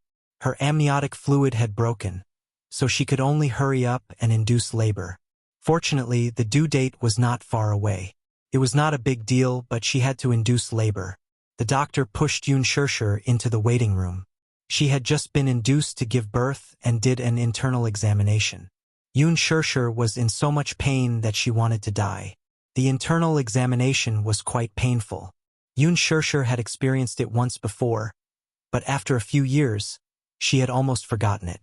Now that she was going through it again, she immediately regretted it. According to Hua Jin's description, her howls during the internal examination were incomparable to those of a pig being slaughtered. It was said that a woman's temper was at its worst when she was about to give birth. Yun Shirshir pointed at him and complained, "Hua Jin, how dare you gloat over my misfortune? How dare you say that my cry is like slaughtering a pig? Wait till I give birth. I won't let you off." The doctor gave her another dose of medicine and said that the cervix had only been dilated by 2 fingers. She had to wait until the cervix was dilated by 10 fingers before she could be officially pushed into the delivery room. As for the internal examination, the doctor used his finger to check the cervix's opening. After the internal examination, Yun Shirshir heard a mother-to-be screaming in the delivery room next door. "I want a cesarean section. I want a cesarean section. I don't want a natural birth." Yun Shirshir shuddered when she heard it, although it was not the first time. When she thought about the pain during labor again, she felt a sense of bleakness like a warrior cutting off his wrist. Just as she was feeling uneasy, another pregnant woman was pushed into the waiting room. She was in so much pain that she kept changing her position. One moment, she was kneeling, standing, lying down, and wailing. When Yun Shirshir thought about how unbearable the next 10 hours would be, she became even more disheartened. The whole world seemed to have turned dark. Chapter 30-36. Muyaja walked into the waiting room and saw Yun Shirshir lying on her side on the bed in a strange position. She was hugging her round belly and groaning in pain. Her face was covered in cold sweat, as if she was trying her best to suppress the pain. Seeing her like this, he felt an indescribable pain in his heart. He had looked up a lot of information before, and it was said that it was especially painful for women to give birth. In a woman's life, the pain of giving birth was just like floating clouds. There was an employee in the company who suffered a massive hemorrhage during childbirth. It was so painful that she almost flew to the sky. He walked to the bed and sat down. Yun Shirshir turned her head and realized that it was him. She immediately complained, "Muyaja, it's all your fault. If it weren't for you, I wouldn't have to suffer like this. It's all your fault." Muyaja gave an ungraceful smile, but it was an apologetic one. Yun Shirshir felt even more unbalanced. Hearing him laugh, she said gloomily, "What are you laughing at? You still have the cheek to laugh. I'm going to die from the pain." Muyaja caressed her cheek, his gaze gentle. Now that she was about to give birth as a man, he naturally couldn't argue with her at this time. Even if she pointed at him and scolded him, he would accept it. "If scolding me makes you feel better, then go ahead." Yun Shirshir was stunned. Another wave of contractions came. It was so painful that the corners of her eyes twitched violently. She narrowed her eyes. When she thought of the grievances and suffering she had suffered for the past 9 months, her anger flared up. "Humph, I'm not giving birth anymore." Muyaja coaxed her. Okay, I'm not giving birth anymore. I'm serious. I want to go home. If you want to give birth, you give birth. I'm not giving birth." "Okay, I'll give birth. Yun Shirshir was even angrier. He went along with her words, but she was even more unhappy. She said with tears streaming down her face, "I don't want to give birth anymore. It hurts." At this moment, she couldn't care less about being reserved. She wailed, "I really don't want to give birth anymore." At this point in time, how could she stop giving birth just because she didn't want to? Muyaja was both angry and amused. He coaxed her gently, "Bear with it. It'll be over soon." He could understand her anxiety and uneasiness, but although his heart ached for her, he really wanted to bear all her pain for himself, but he was helpless. After all, he was a man and did not have this ability. Talking while standing is really easy. It's all your fault." Yun Shirshir rubbed her belly, feeling wronged. "This girl is so troublesome. She's been in my belly for a few days. When she's about to come out, she's so disappointing. She refuses to come out." A nurse passing by said, "Your cervix has only opened by 2 fingers. Wait a little longer. When it opens by 5 fingers, the rest will be quick. It's painful now because you're having contractions. Bear with it. After saying that, he hurried away. Yun Shirshir groaned inwardly. Yet another person who was talking while standing there. Muyaja chuckled softly. He lowered his head and kissed the corner of her lips. He said gently, "Be good, wifey. When our daughter comes out, I'll help you teach her a lesson and smack her butt. When our daughter comes out, can you bear to do it?" As Yun Shirshir spoke, she had another strong contraction and another spasm. It was so painful that she almost cried out for her mother. It was fine when it didn't hurt, but when the contraction started, it hurt so much that she wanted to scratch the wall. It was simply killing her. Yun Shirshir was in so much pain that she smashed her head against the wall. Muyaja hurriedly protected her and said angrily, "What are you doing? Let me faint. It won't hurt if I faint," she said self-righteously. Chapter 30-37. Yesterday, when she passed by the delivery room, she heard the people inside crying and screaming. She was still laughing, but in the blink of an eye, it was her turn. How was this giving birth? This was King killing her. There was a particularly strong contraction, and she was in so much pain that her eyes couldn't move. She groaned on the bed. Muyaja, who was guarding by the side, was even more nervous. Gong Jie and the others outside the door were also waiting anxiously. They couldn't enter, so they could only stare at each other. Gong Jie, in particular, was so anxious that he called all the people in the gynecology and obstetrics department over. A group of people in white coats came over. After another examination, they said that the cervix had not fully opened. Not fully opened? Gong Jie was anxious. He grabbed the doctor's collar and asked, "When can I give birth?" The doctor was so frightened that he couldn't speak clearly. He explained that everyone's physique was different, so he couldn't make a conclusion. As time dragged on, a few long hours passed. In the blink of an eye, it was evening. Yun Shirshir was in so much pain that she was about to collapse, but there was no movement. The contractions also became more frequent. Gradually, they went from one every 10 minutes to one every 3 to 5 minutes. The nurse told her to rest for a while and save her energy. If she really gave birth later, she wouldn't have the energy to give birth. That would be really troublesome. Yun Shirshir thought to herself, "I want to sleep too, but the problem is that I can't." Muyaja remained patient, silently praying for his daughter to come quickly. He even put his hand on his stomach and said to the little guy in his stomach, "Yueyao, come out quickly. Don't torment your mommy." Yun Shirshir gritted her teeth, exasperated. What was the use of this? At night, they did another internal examination. The nurse shook her head and said that it was only 3 fingers. What? After so much time, it was only 3 fingers? Yun Shirshir was so angry that she fainted. When she woke up and opened her eyes, Muyaja was still guarding by her side in the waiting room. She didn't know how she fainted. She even suspected that she had fainted from the pain. Xiao Shui, who was outside the door, was also very nervous. At night, they ordered takeout, but no one had the appetite to eat. They all stared at the waiting room in fear, afraid that they would miss even a second. It wasn't until 8 o'clock in the evening that Yun Shirshir experienced the strongest wave of contractions. She was in so much pain that she was already in a daze. In her daze, she saw a few nurses coming in and out, and another person came in to do a prenatal checkup. Then, she said excitedly, "The cervix has opened to 7 fingers. You can enter the delivery room now." Then, the nurse asked Muyaja, "Sir, are you going to accompany your wife to give birth?" Muyaja nodded without hesitation. "Of course, I want to accompany her." "Okay.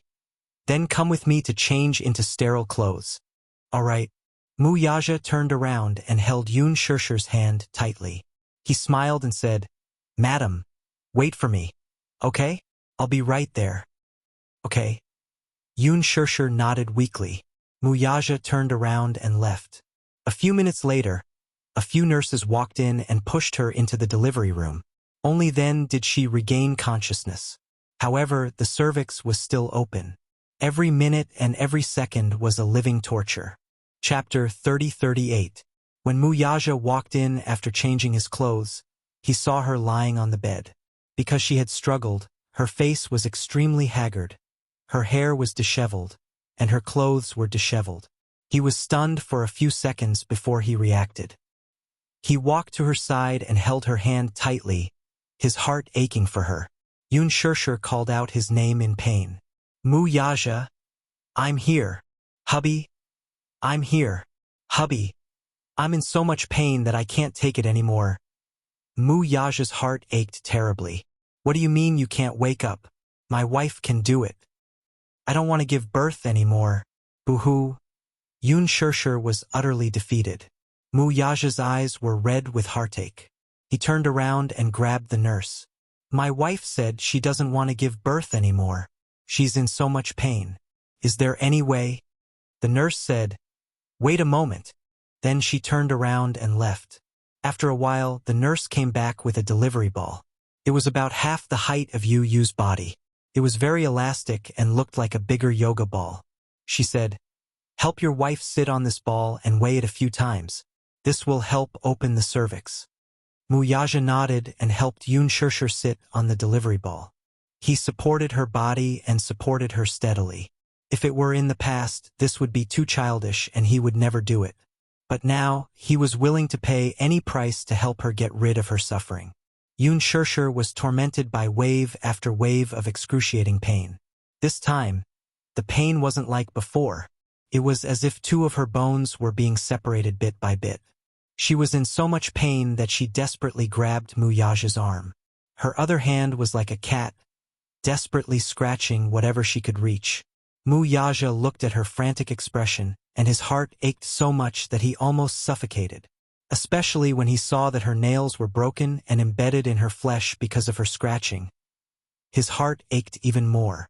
He suddenly stretched out his arm and said, if it hurts, bite me. Don't torture yourself like this. Yun Shirshir hugged his arm, feeling wronged. She opened her mouth and bit him, but she couldn't bear to use force.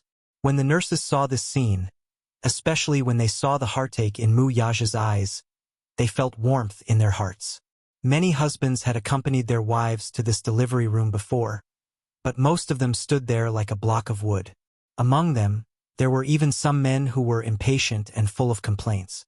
When dealing with their wives, they did not have anything good to say to comfort them. They only said, bear with it, bear with it. During the delivery, many men were stunned by the scene. Some of them couldn't accept it and ran out. But this man was different. His heart really ached. Gradually, Yun Shirshir felt that she couldn't take it anymore and wanted to lie down on the bed. The nurse came over to take a look and said that it was about time, so she helped her lie down on the bed. Lying on the delivery bed, the pain engulfed her all of a sudden. Yun Shirshir felt as if she was struggling on the sea and was about to drown. Wave after wave hit her, and the whole world was spinning. Harder! The nurses rushed up and surrounded Yun Shirshir nervously. Mu Yaja held her hand tightly by the bed and encouraged her. Shirshir, you can do it. You're almost out. As he said this, he followed the nurse's instructions and stuffed a piece of chocolate into her mouth. Chapter 3039. At midnight, after 4 hours of torment in the delivery room, Gong Jie and the two little fellows were pacing around anxiously outside the door when they heard a long and crisp cry coming from the delivery room. Gong Jie was so shocked that he rushed to the door and looked inside excitedly. Soon, a nurse walked to the door and said with relief, "It's done! It's done! Mother and daughter are safe. Mother and daughter are safe. Wow! Sister is out." The Mu family's beloved little princess had finally arrived in this world under everyone's anticipation. Gong Jie was so excited when he heard this that he immediately hugged Yu and Xiaoi Chen. He was as happy as a child. Yu was overjoyed. Uncle's beloved niece is finally here. Uncle has been waiting for a long time, but it's not in vain. When Yun Shirshir was pregnant, Gong Jie often video called her across the ocean. He was also having fun. Like Mu Yaja, he said to her stomach in all seriousness, "Yueyao, it's Uncle. We'll be able to see each other in a few months. Uncle will be waiting for you." Therefore, when he knew that Yun Shirshir was about to give birth, Gong Jie immediately flew over. Unfortunately, Yun Yeqing could not be present at such an important moment. He could not walk and could not leave the breathing mask. Therefore, it would be difficult for him to see this scene with his own eyes. Xiao Shui was also very excited. She hugged Hua Jin without reservation and laughed heartily. Hua Jin waited silently at the door for a long time. He finally heaved a sigh of relief when he learned that the mother and daughter were safe. Oh my, it's a little princess. She's so beautiful.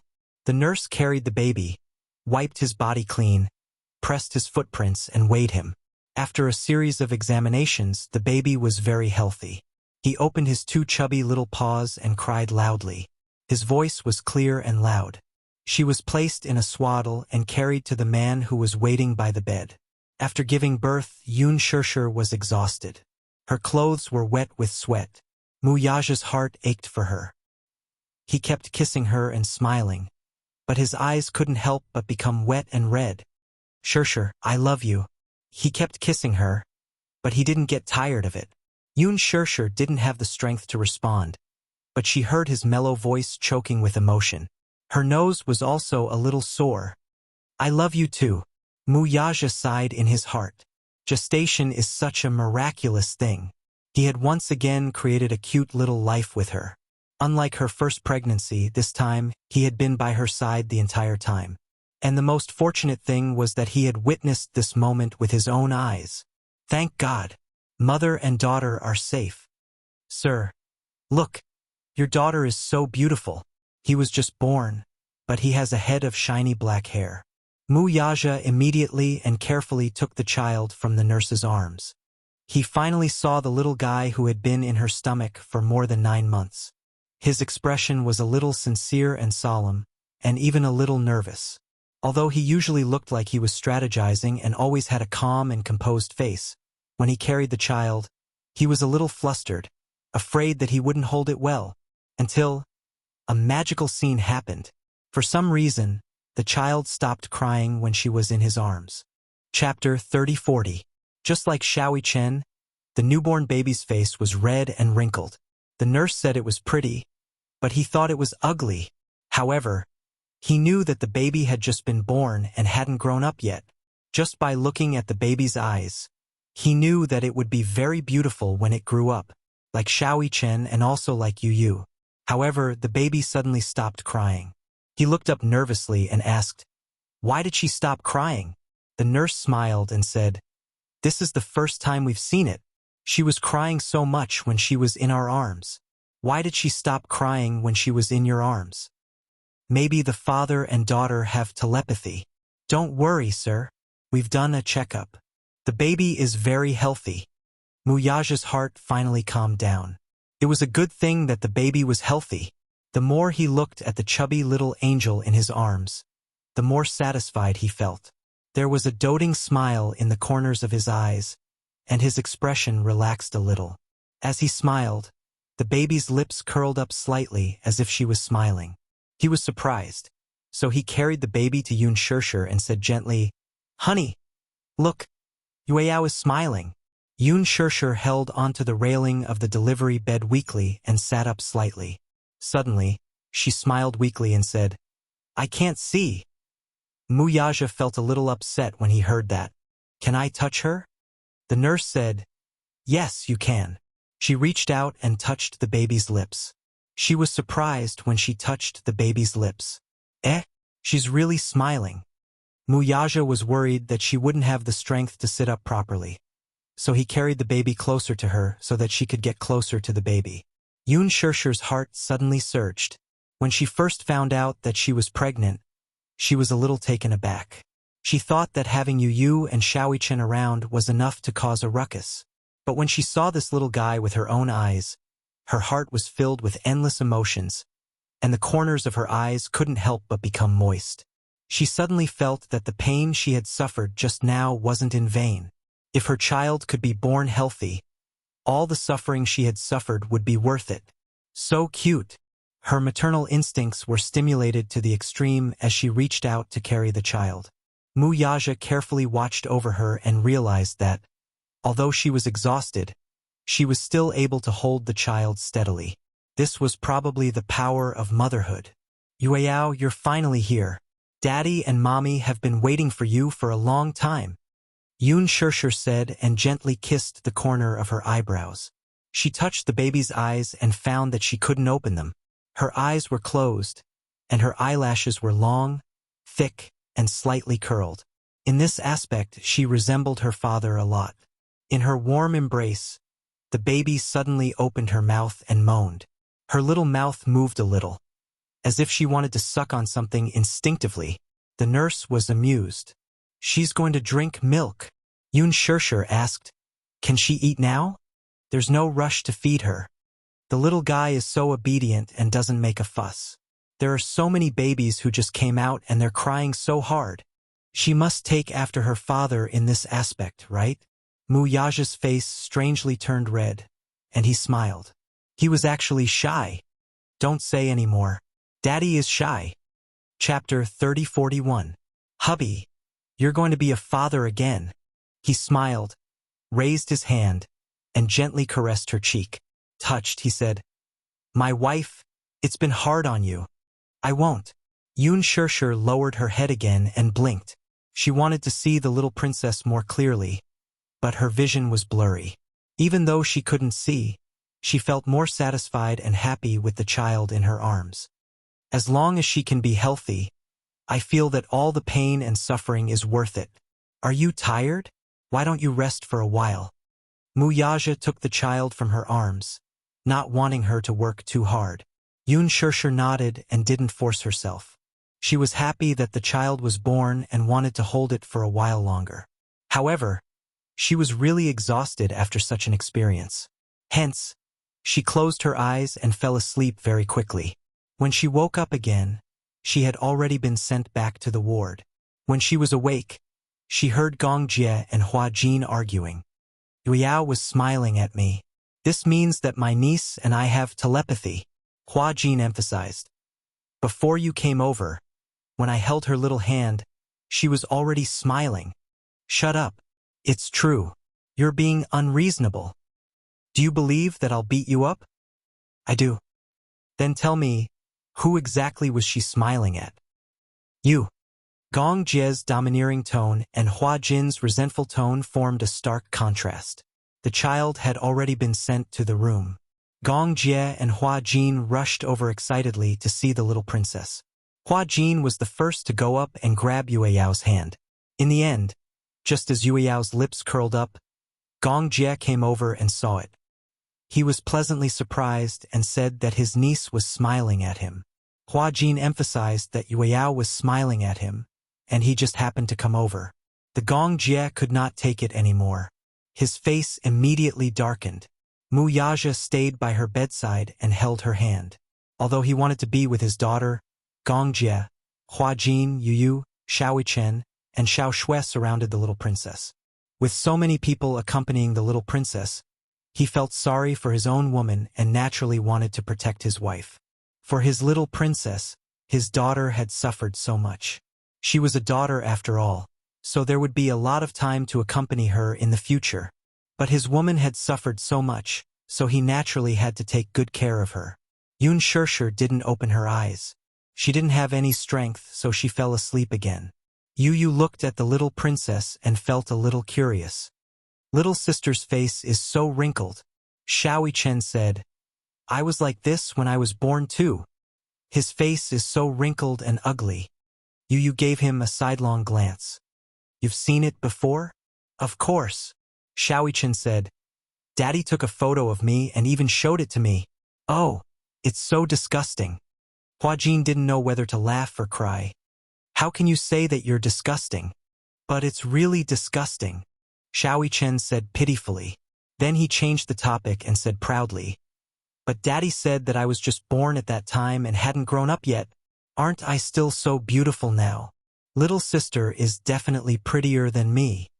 Yu looked at him quietly from the side and then used his poisonous tongue. I hope little sister isn't as thick-skinned as you. Chapter 3042.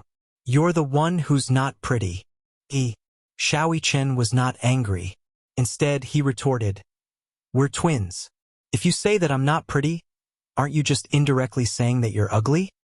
I'm more classy than you. I'm a little gentleman. I'm a little gentleman too. Gong Jie and Hua Jin stopped their bickering, but the two lads continued their debate relentlessly. Gong Jie shushed them. Keep your voice down.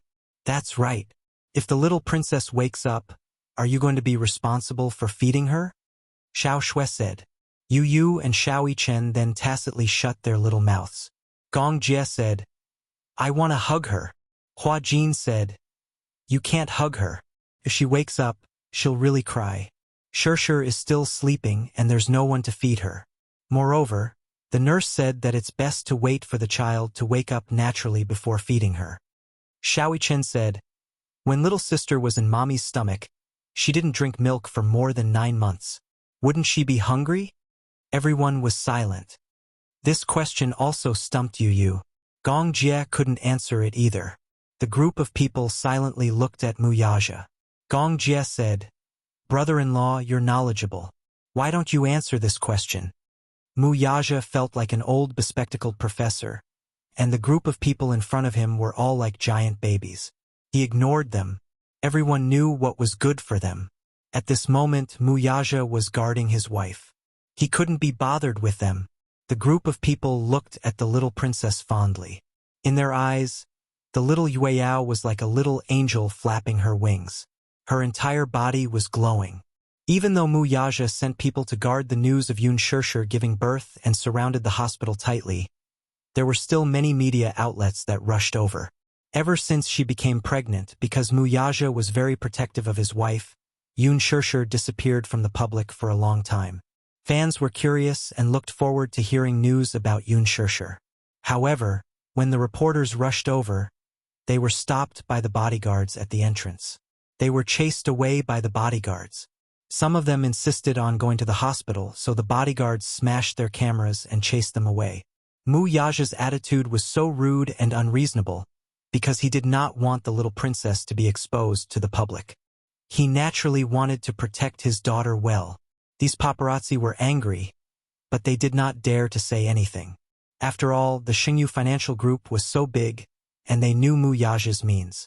Naturally, they did not dare to say anything.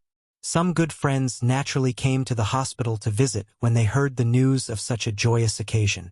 However, at this time, Yu Yu and Xiao Yichen were like door gods. No one could hug, kiss, or touch them. At most, they could only take a few glances and exchange a few pleasantries before leaving. When Qin Zhou rushed over, he was not even allowed to enter the door because the little princess was awake and Yun Shirshir was breastfeeding her. He came in a hurry because he took time out of his schedule. He still had something to do and could not see Shirshir, so he could only leave a few words with Hua Jin and give his blessings before leaving. As soon as Qin Zhou left, Jiang Xin and Lu Jinyu came with fruits and some tonics. Just as they reached the door, they were chased away by Muyaja. Chapter 3043. Jiang Xin felt that it was unfair and complained to his boss, "Can't we even visit the little princess?" "That's right. You're her uncle, after all. Why should you visit her?" Muyaja glared at Jiang Xin and asked, "Has the acquisition of Solomon been settled?" Jiang Xin looked away guiltily. He then questioned Lu Jinyu, "Has the Central Jin Guang land auction been registered?" Lu Jinyu coughed and cleared his throat. "Uh-huh. Why aren't you getting lost?" Lu Jinyu and Jiang Xin wiped away their bitter tears and returned to the office with their arms around each other's shoulders. A week after Yu Yao was born, her face was no longer wrinkled like when she was just born. The little girl's face had already returned to its original color. It was white and tender, as if it could be broken by the slightest breeze. Sometimes, Yun Shirshir would sigh with emotion as she hugged Yu Yao. This was probably bliss. However, there were also times when she felt blissful. For example, when she was breastfeeding, the little Yu Yao would snuggle in her arms and enjoy the milk. Perhaps because the little Yu Yao was extremely hungry, she would use a lot of force when she was suckling, as if she wanted to suck her entire soul away. Muyaja said that this girl was like a greedy little cat when she was suckling. Yun Shirshir felt that it was especially so. But she was so happy and fierce when she was suckling. It was quite painful. Why was she so greedy? When Yu Yu was suckling, she wasn't like her. She was very reserved and quiet. She wasn't so fierce. But then again, why else would there be a saying about using all the strength of suckling milk? Haha. This frankincense was quite magical for a baby in swaddling clothes. Every time she was breastfeeding, she would carry the crying baby into Yoon Shershur's arms. The little guy would almost instinctively burrow into her arms, accurately suckle his target, and then suckle hard. Yu said that she had seen a piglet sucking milk under an old sow's stomach on television. It was just like this, although they did look alike. However, Muyaja was the first to disagree. Who are you calling a piggy? Who's the old sow? Yu smiled apologetically and turned to leave. This brat deserves a beating. Muyaja immediately coaxed her. Don't listen to him, you're not an old sow. She had originally thought that it was just a child's babble, but this man explained it seriously and even coaxed her. The more she listened, the more uncomfortable she felt. When she was breastfeeding, he was watching from the side. He was completely focused and did not take his eyes off her. He leaned very close to her and watched as the little princess's little mouth opened and closed. Unexpectedly, she also swallowed. Yoon Shershur was shocked and asked, "What's that sound?" Why did it sound like he was swallowing his saliva? Muyaja snorted coldly, sounding displeased. Nothing. Seeing how the little Yueyao was eating so well and was leaning on Yoon Shershur's chest, occupying the spot that originally belonged to him, Muyaja felt a little uncomfortable. Fortunately, it was a daughter this time. If it was a son, he would feel even more indignant. However, was it because she was a little princess? He was happy to give her this privilege. Yoon Shershur did not know whether to laugh or cry. What's the matter? Gluttonous. Yoon Shershur blushed and couldn't help but push him. Hey, don't tell me, you want to drink milk too? Yes. Chapter 3044. Hey, don't be rash. You have such a big appetite. If you finish it all, what will Yueyao drink? He couldn't help but give in when he saw how serious she was. He scratched her nose lightly and said, I'm just teasing you. Yoon Shershur laughed and said, I'm teasing you too. The two of them looked at each other and smiled. The deep love in their eyes couldn't be concealed at all. Outside the door, Yu and Xiaoi Chen were sitting on stools. Even though the two little guys were still young, Muyaja insisted that they stay away when Yoon Shershur was breastfeeding. His attitude was not to be disobeyed. Yu said indignantly, Humph, Daddy is really narrow-minded. Xiaoi Chen said enviously, looking at little sister drinking milk, I actually feel that she's enjoying it. Poor me. I grew up drinking milk powder. Yu asked curiously, what milk powder did you drink? Xiaoi Chen shook his head. I don't know. I didn't know anything back then. I stopped drinking milk when I was 3. Oh, I'll ask Daddy later. Seeing that Yu was so insistent on knowing the brand of milk powder, Xiaoi Chen couldn't help but feel puzzled. You want to drink it too? No. Then why do you keep asking about the brand of milk powder I drink? Yu said seriously, if little sister drinks milk powder in the future, she won't drink this brand. Xiaoi Chen was shocked. Why?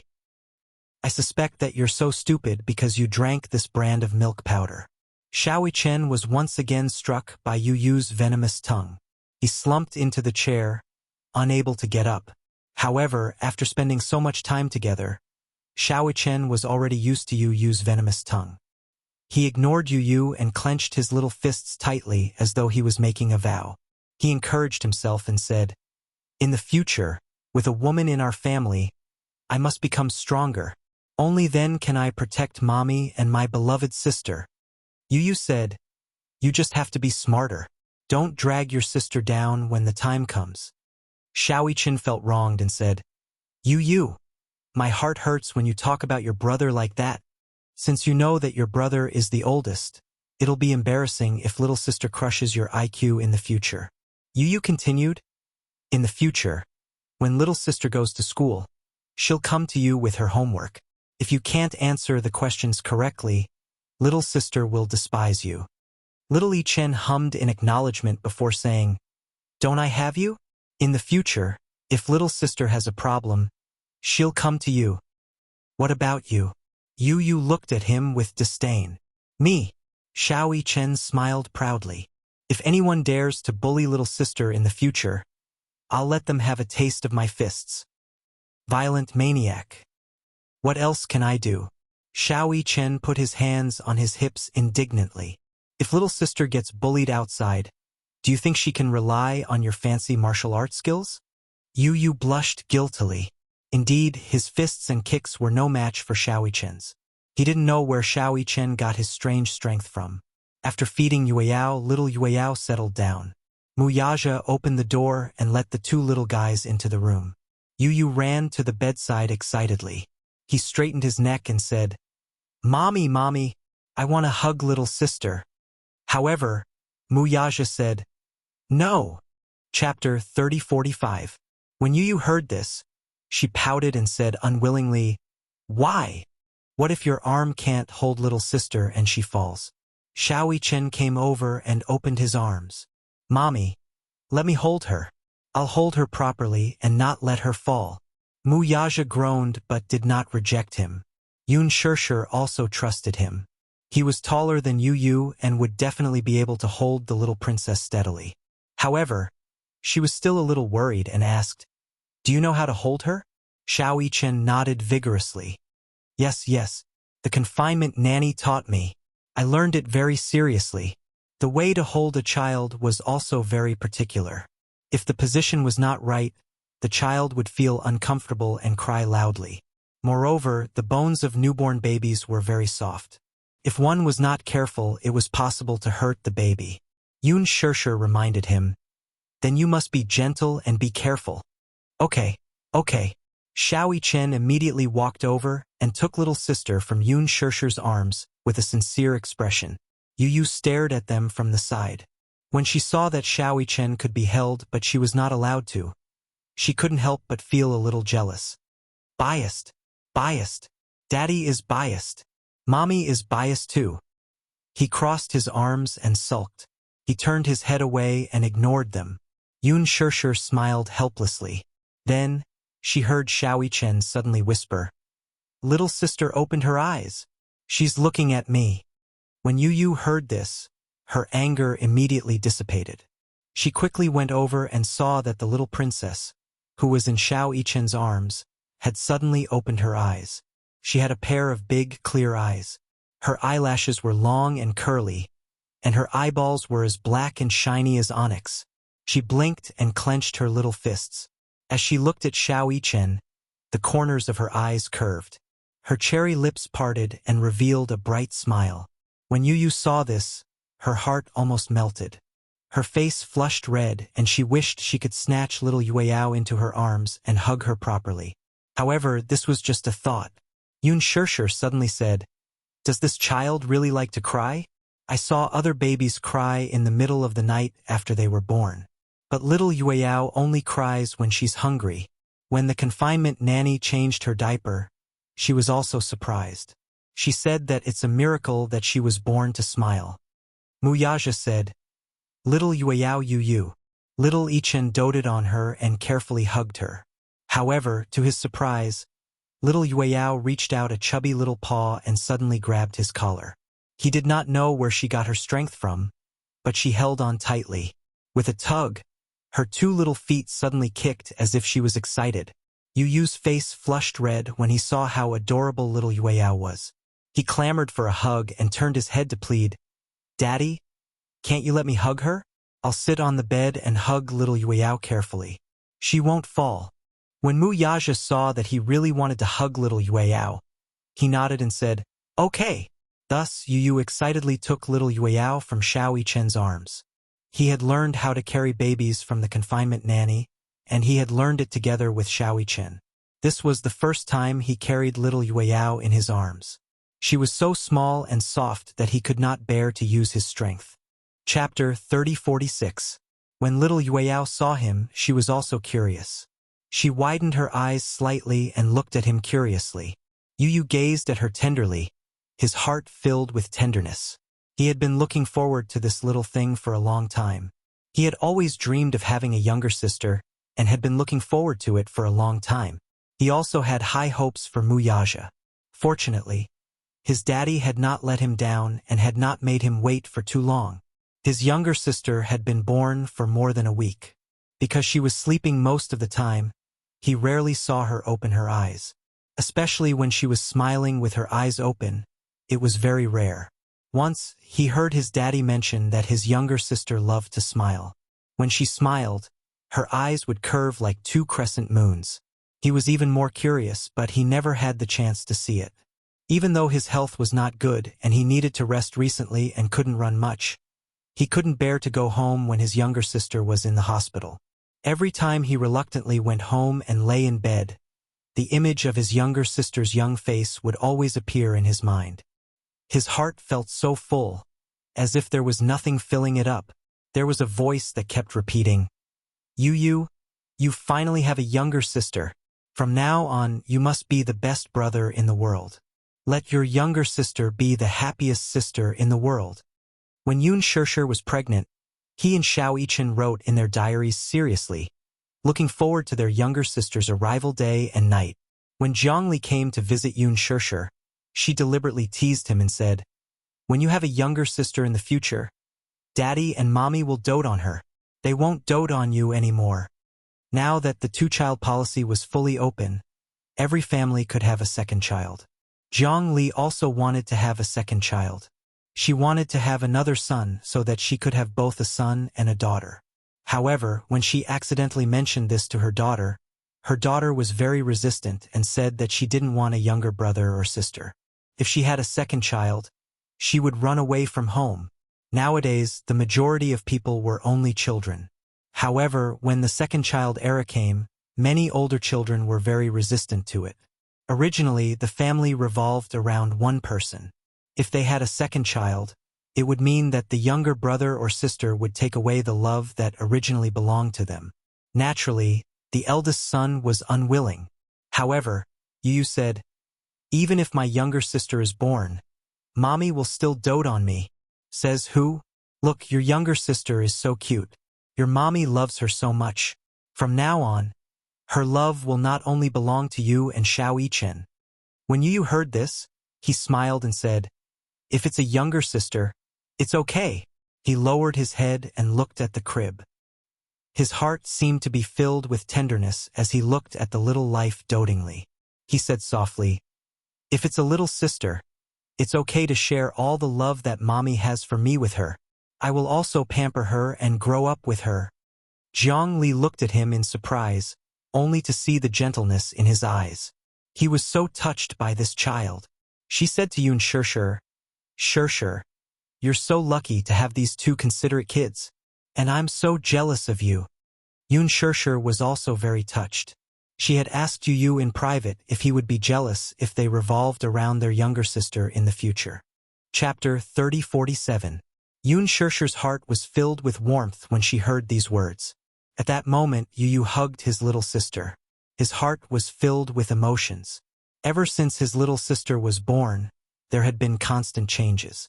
Even though these changes were minimal, in Yu's eyes, they were huge changes. Now, she was gradually growing up. He lowered his head and sniffed gently. The little one had a milky fragrance that was unique to babies. How fragrant! Could it be that he was like this when he was young? Yu was thinking about it. However, the moment he lowered his head, little Yuyao's nose suddenly wrinkled. Her beautiful eyebrows were tightly knitted together. A storm was brewing. Xiao Yichen noticed that something was wrong with her expression and exclaimed. In the next second, little Yueyao suddenly opened her mouth, straightened her throat, and started crying. Wah, wah, wah. Yu was startled by her crying. He looked at her, not knowing what to do. He didn't know why this little one was crying all of a sudden. Daddy, why is little sister crying? Mu Yaja walked over nervously. When he saw little Yueyao crying at the top of her lungs and her little face flushed red, he thought that she was feeling unwell. He was also puzzled. He asked, Could she be hungry? Yun Shishir said strangely, She just breastfed. Why would she be hungry again? Xiao Yichen said, Could it be that it's time to change the diaper? The confinement nanny said that if little sister pees, she will feel uncomfortable and cry. Mu Yaja placed little Yueyao on the bed. He took off the diaper and took a look. Her tender little butt was clean. Xiaoyichen took a look and smiled. Has Daddy been changing little sister's diaper all this time? I see that Daddy's movements are very practiced. Yun Shirshir said, Your daddy only changes little sister's diaper occasionally. The confinement nanny is usually in charge. I think he's very skilled. Little Yueyao was still crying non-stop. Mu Yaja held him in his arms and tried all sorts of ways to coax him. He gently patted him, but the little guy didn't seem to give him any face. His little face was still wrinkled, as if he had been greatly wronged, and he cried even harder. Xiaoyichen walked over and said obediently, Let me sing for little sister. If my sister hears me sing, she definitely won't cry anymore. Don't, Mu Yaja said nervously. You're tone-deaf. Don't scare your sister. Xiaoyichen suffered another blow and found it hard to defend himself. Why was Daddy the same as Yu? They always liked to attack him. He was so sad. Just as Xiaoyichen and Yu were feeling dejected, they heard Yun Shirshir say, It's probably because little sister recognized him. After all, this is your first time hugging her. Xiaoyichen immediately said, Little sister won't cry when she's in my arms. Could it be that Yu didn't hug her properly? How is that possible? Yu was a little uneasy. He didn't know what was going on. Little sister was originally fine in his arms, but she suddenly started crying. He was a little worried. Could it be that little sister isn't feeling well? No way. It's probably because she recognized him. She'll be fine after some coaxing. Mu Yaja hugged Yueyao and coaxed him. However, the strange thing was that after a few coaxes, the little guy's crying gradually weakened. Everyone was amazed. Mu Yaja patiently coaxed him for a long time. The little guy lay in his arms, staring at him with tears in his eyes. However, he stopped crying. Even Yu was amazed. Don't cry. Chapter 3048. Daddy, let me hug her again. I haven't seen enough yet. Mu Yaja nodded. However, when Yu walked over and reached out his little hand, Yueyao's nose wrinkled again and she burst into tears again. Yu instinctively retracted his hand and hid to the side. He stared at her innocently as if he had done something wrong. He pinched the corner of his shirt uneasily and looked a little lost. Mu Yaja looked at Yu's expression. For some reason, his heart ached. He immediately coaxed him and said, Little sister wants to sleep. Is that so?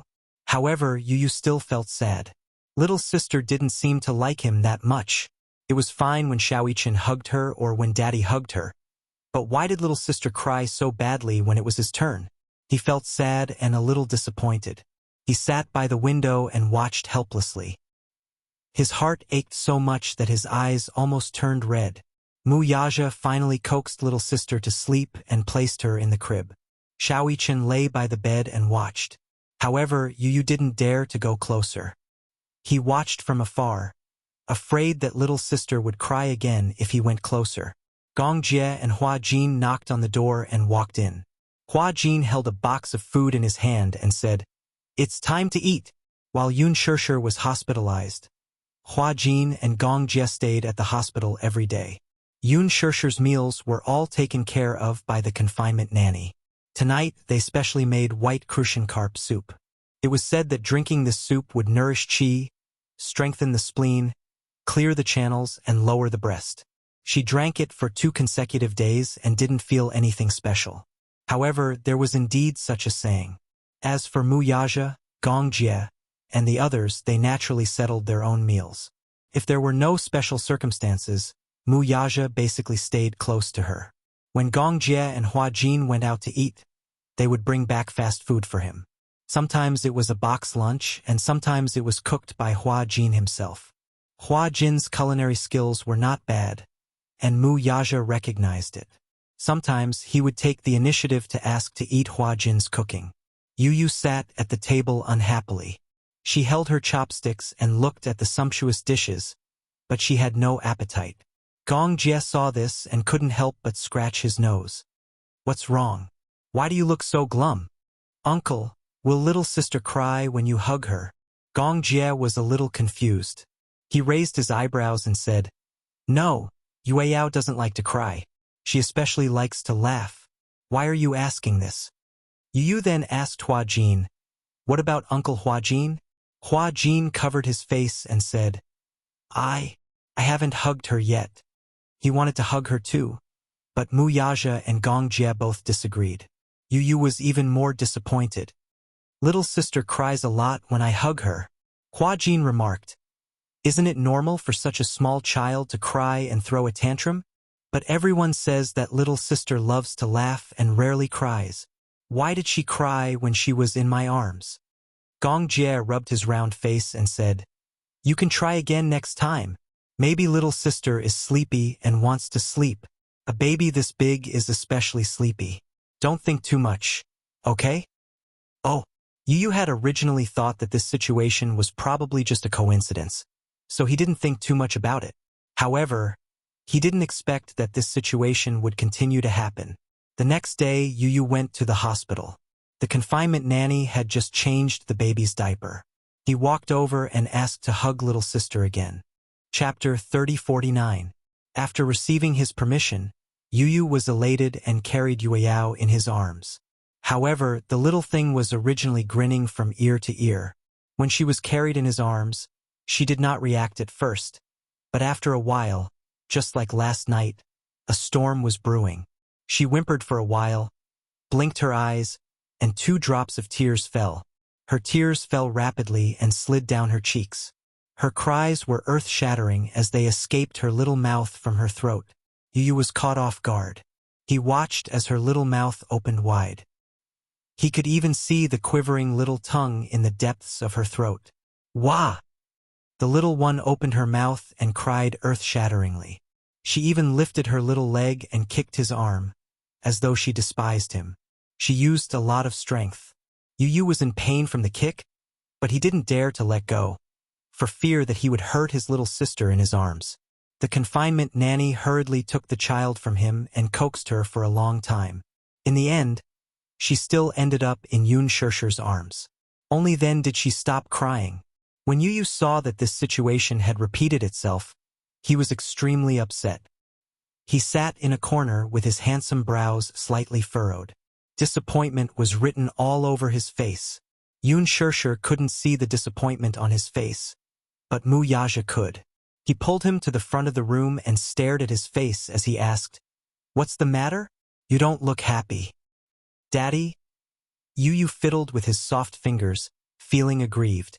His eyes suddenly reddened and his voice became choked with sobs. He sounded as though he was about to cry. Does little sister not like me? Mu Yaja was stunned. He frowned and asked, How could that be? Little sister must hate me. Otherwise, why would she cry whenever I hug her? Yu sobbed as though he had suffered a great grievance. His tears fell instantly. He raised his hand and wiped away the tears at the corners of his eyes. He sniffled and was extremely upset. He rarely cried, and even more rarely showed such a helpless and flustered expression.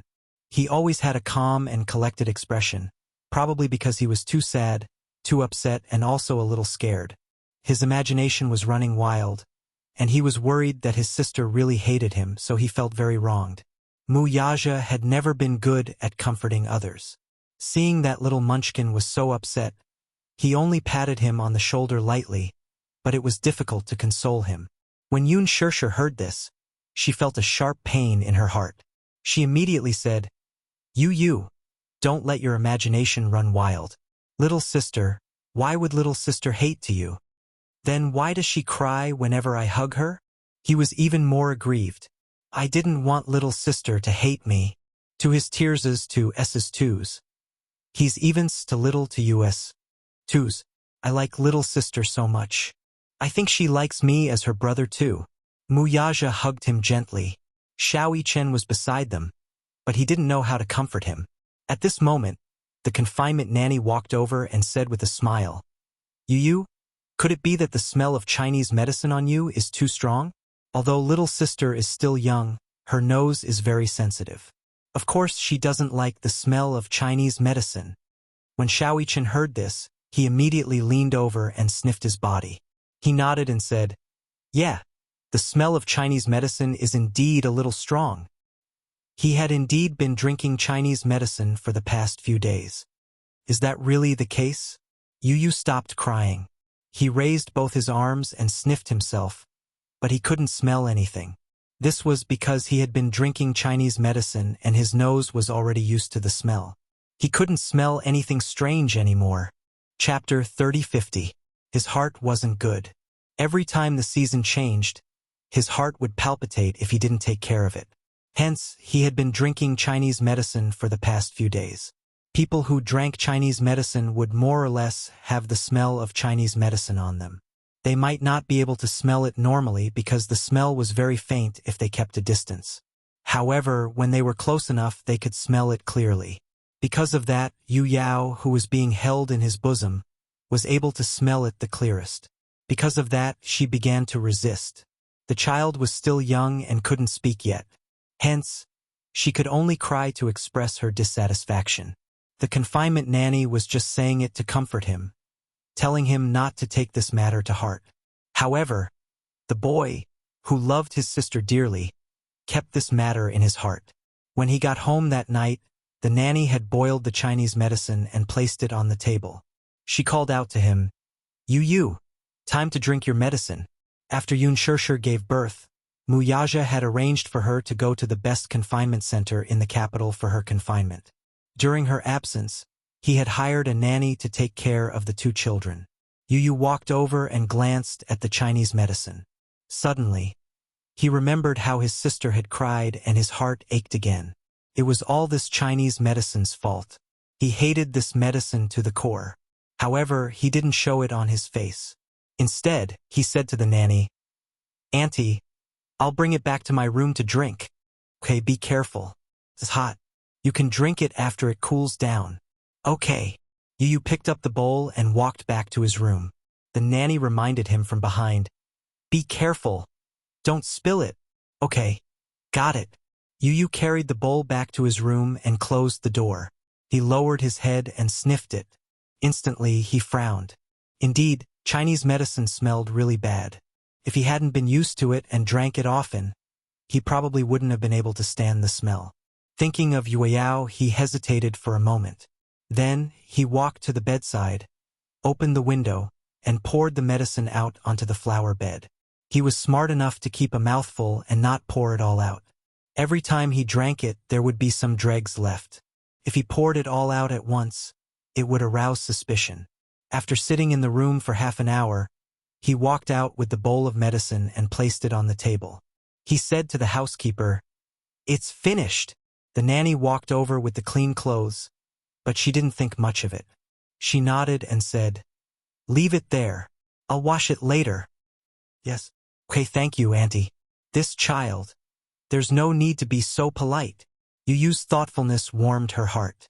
Hence, she did not realize that the child was doing something behind her back. Xiaoqian was still reading in the study. He still remembered what Yu had said a few days ago. Hence, at night he still worked hard. He took out his problem book and racked his brains to calculate. Yu went into the bathroom. When he showered, he used a lot of body wash and rubbed it all over his body. After washing twice and wiping himself clean, he took a whiff. He was still worried, so he secretly rubbed some body wash on himself to make sure that he smelled good. Then, he changed into his pajamas and walked into the study. Xiaoqian was still calculating when he suddenly saw his problem book covered by a shadow. Chapter 30-51. Do I smell good? The corner of little Ichen's eyes twitched violently as he sniffed seriously. Yes, it's the scent of shower gel. Does it still smell like Chinese medicine? With Yu's reminder, Xiaoqian was shocked and said, "No, I can't smell it anymore." That was strange. Every time he drank the medicine, the smell of Chinese medicine would be very strong. He asked nervously, "What's wrong? Did you forget to drink the medicine?" "I drank it." "Really?" Every time he drank it, he would smell like Chinese medicine. "Don't lie to me. If you stop taking the medicine, you'll—" "I already said that I drank it." Yu continued, but I used a lot of shower gel and some perfume. My little sister won't despise me if I smell good like this. Xiao Chen smiled and nodded. However, Yu wasn't in a hurry to carry Yueyao. Instead, he secretly stopped taking medicine for 2 days. He was only relieved when he didn't smell like Chinese medicine after 2 days. However, when he stood in front of the crib and looked down at the little thing lying in the crib with her eyes wide open and her little feet kicking around, he felt a little scared. He raised his arm solemnly and sniffed his sleeve. When he couldn't smell any Chinese medicine, he took a deep breath and smiled. This was because he was afraid that he wouldn't smell like Chinese medicine this time. At this time, the reason why he resisted the smell of Chinese medicine would no longer be valid. What if his little sister cried again? Then she would really hate him. He was afraid that his little sister wouldn't like him. Xiao Chen encouraged him. Yu, what are you waiting for? Didn't you say that you wanted to carry your little sister? Yu felt uneasy and hesitated for a long time. Then he carefully carried Yueyao in his arms. Yu looked at the little girl in his arms. She was sucking on her thumb and looking at him with a pair of curious eyes. Yu's heartbeat suddenly quickened. He was worried that she would cry in the next second. Wuxia looked at him from the side. He saw Yu hugging Yueyao with a solemn and sincere expression. It was as if the person in his arms was a holy little angel that no one could blaspheme. She stared at him and he stared back at her. Yu held his breath as she stared at him curiously. The little thing's eyebrows had yet to fully develop, and its face was still chubby. This was the real baby fat. Its eyelids were slightly swollen, but its eyeballs were as black as agate. Yet, they exuded a lively aura, as if they were the purest spring water in the world. Just as he was feeling extremely nervous, he saw the little thing in his arms smiling at him. Its round eyes curved into 2 small crescent moons. Its childish smile was soundless, but it could melt one's heart. She was especially beautiful when she smiled. At that moment, Yu really felt as if he had seen an angel smile. The nervousness on his face immediately dissipated. He looked up at Wuxia agitatedly and exclaimed, "Daddy, little sister is smiling at me." I saw it. Yu was extremely touched. He gently rubbed his face against her face and let out a crisp laugh. "Little sister, I'm your brother. My name is Yu. Hello."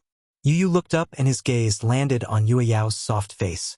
His handsome eyes were filled with doting laughter. He exhaled softly and said, "Yueyao, welcome. Welcome to this world." Chapter 3052. This was probably a formal greeting between him and little Yueyao. Xiao Chen's heart was also warmed by this scene. He walked over to Yu's side and rested his chin gently on his shoulder. He quietly watched the soft little girl stretch her limbs in Yu's arms. She put her chubby little paws in her mouth and curled them up sometimes. "You even know how to curl your fingers?" Xiao Chen quickly moved her paws away and said, "You can't bite your hand." Then, he used his own hand to wipe away the saliva on her hand. Hua Jin laughed beside them. Yueyao really knows how to reincarnate.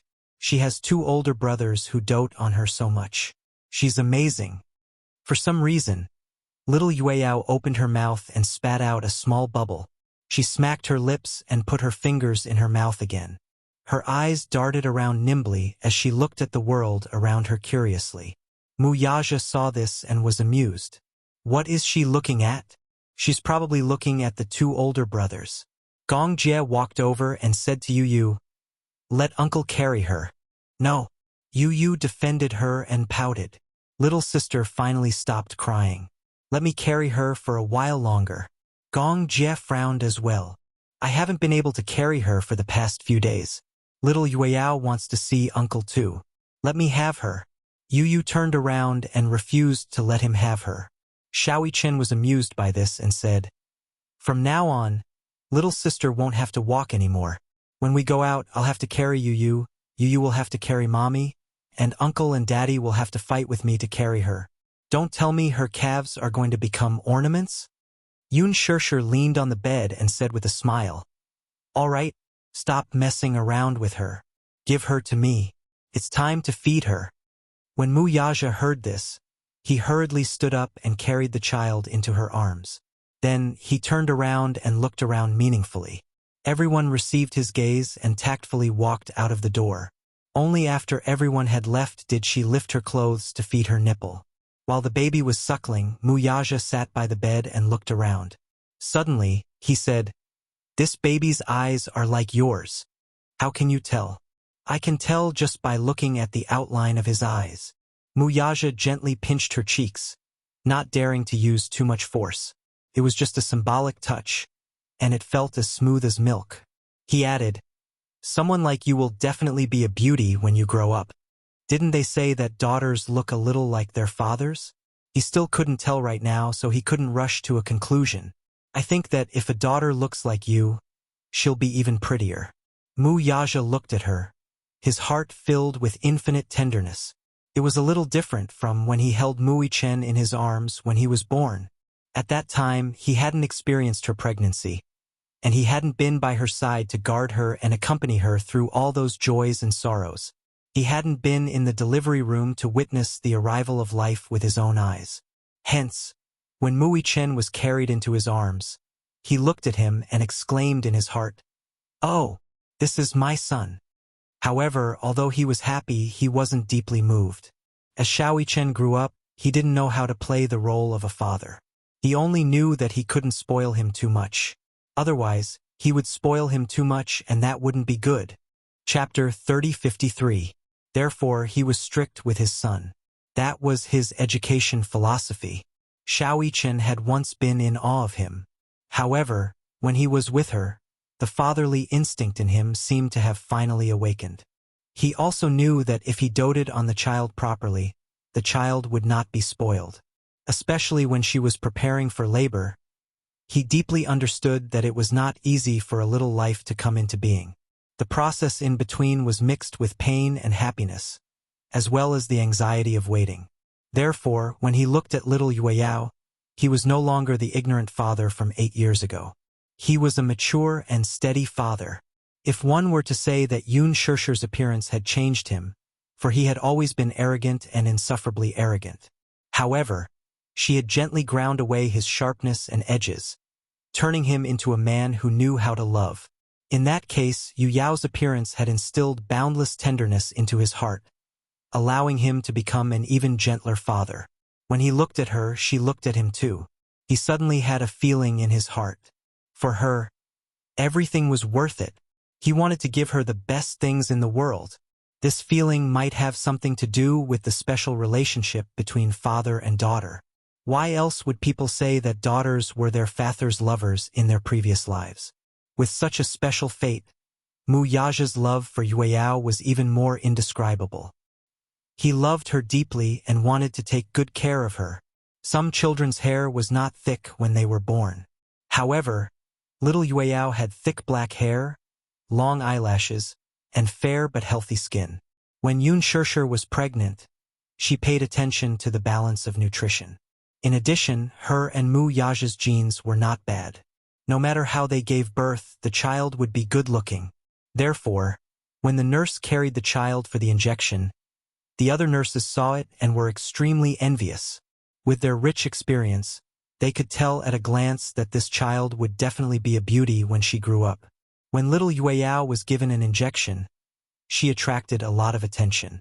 Even the directors of the obstetrics and gynecology department came out when they heard the news.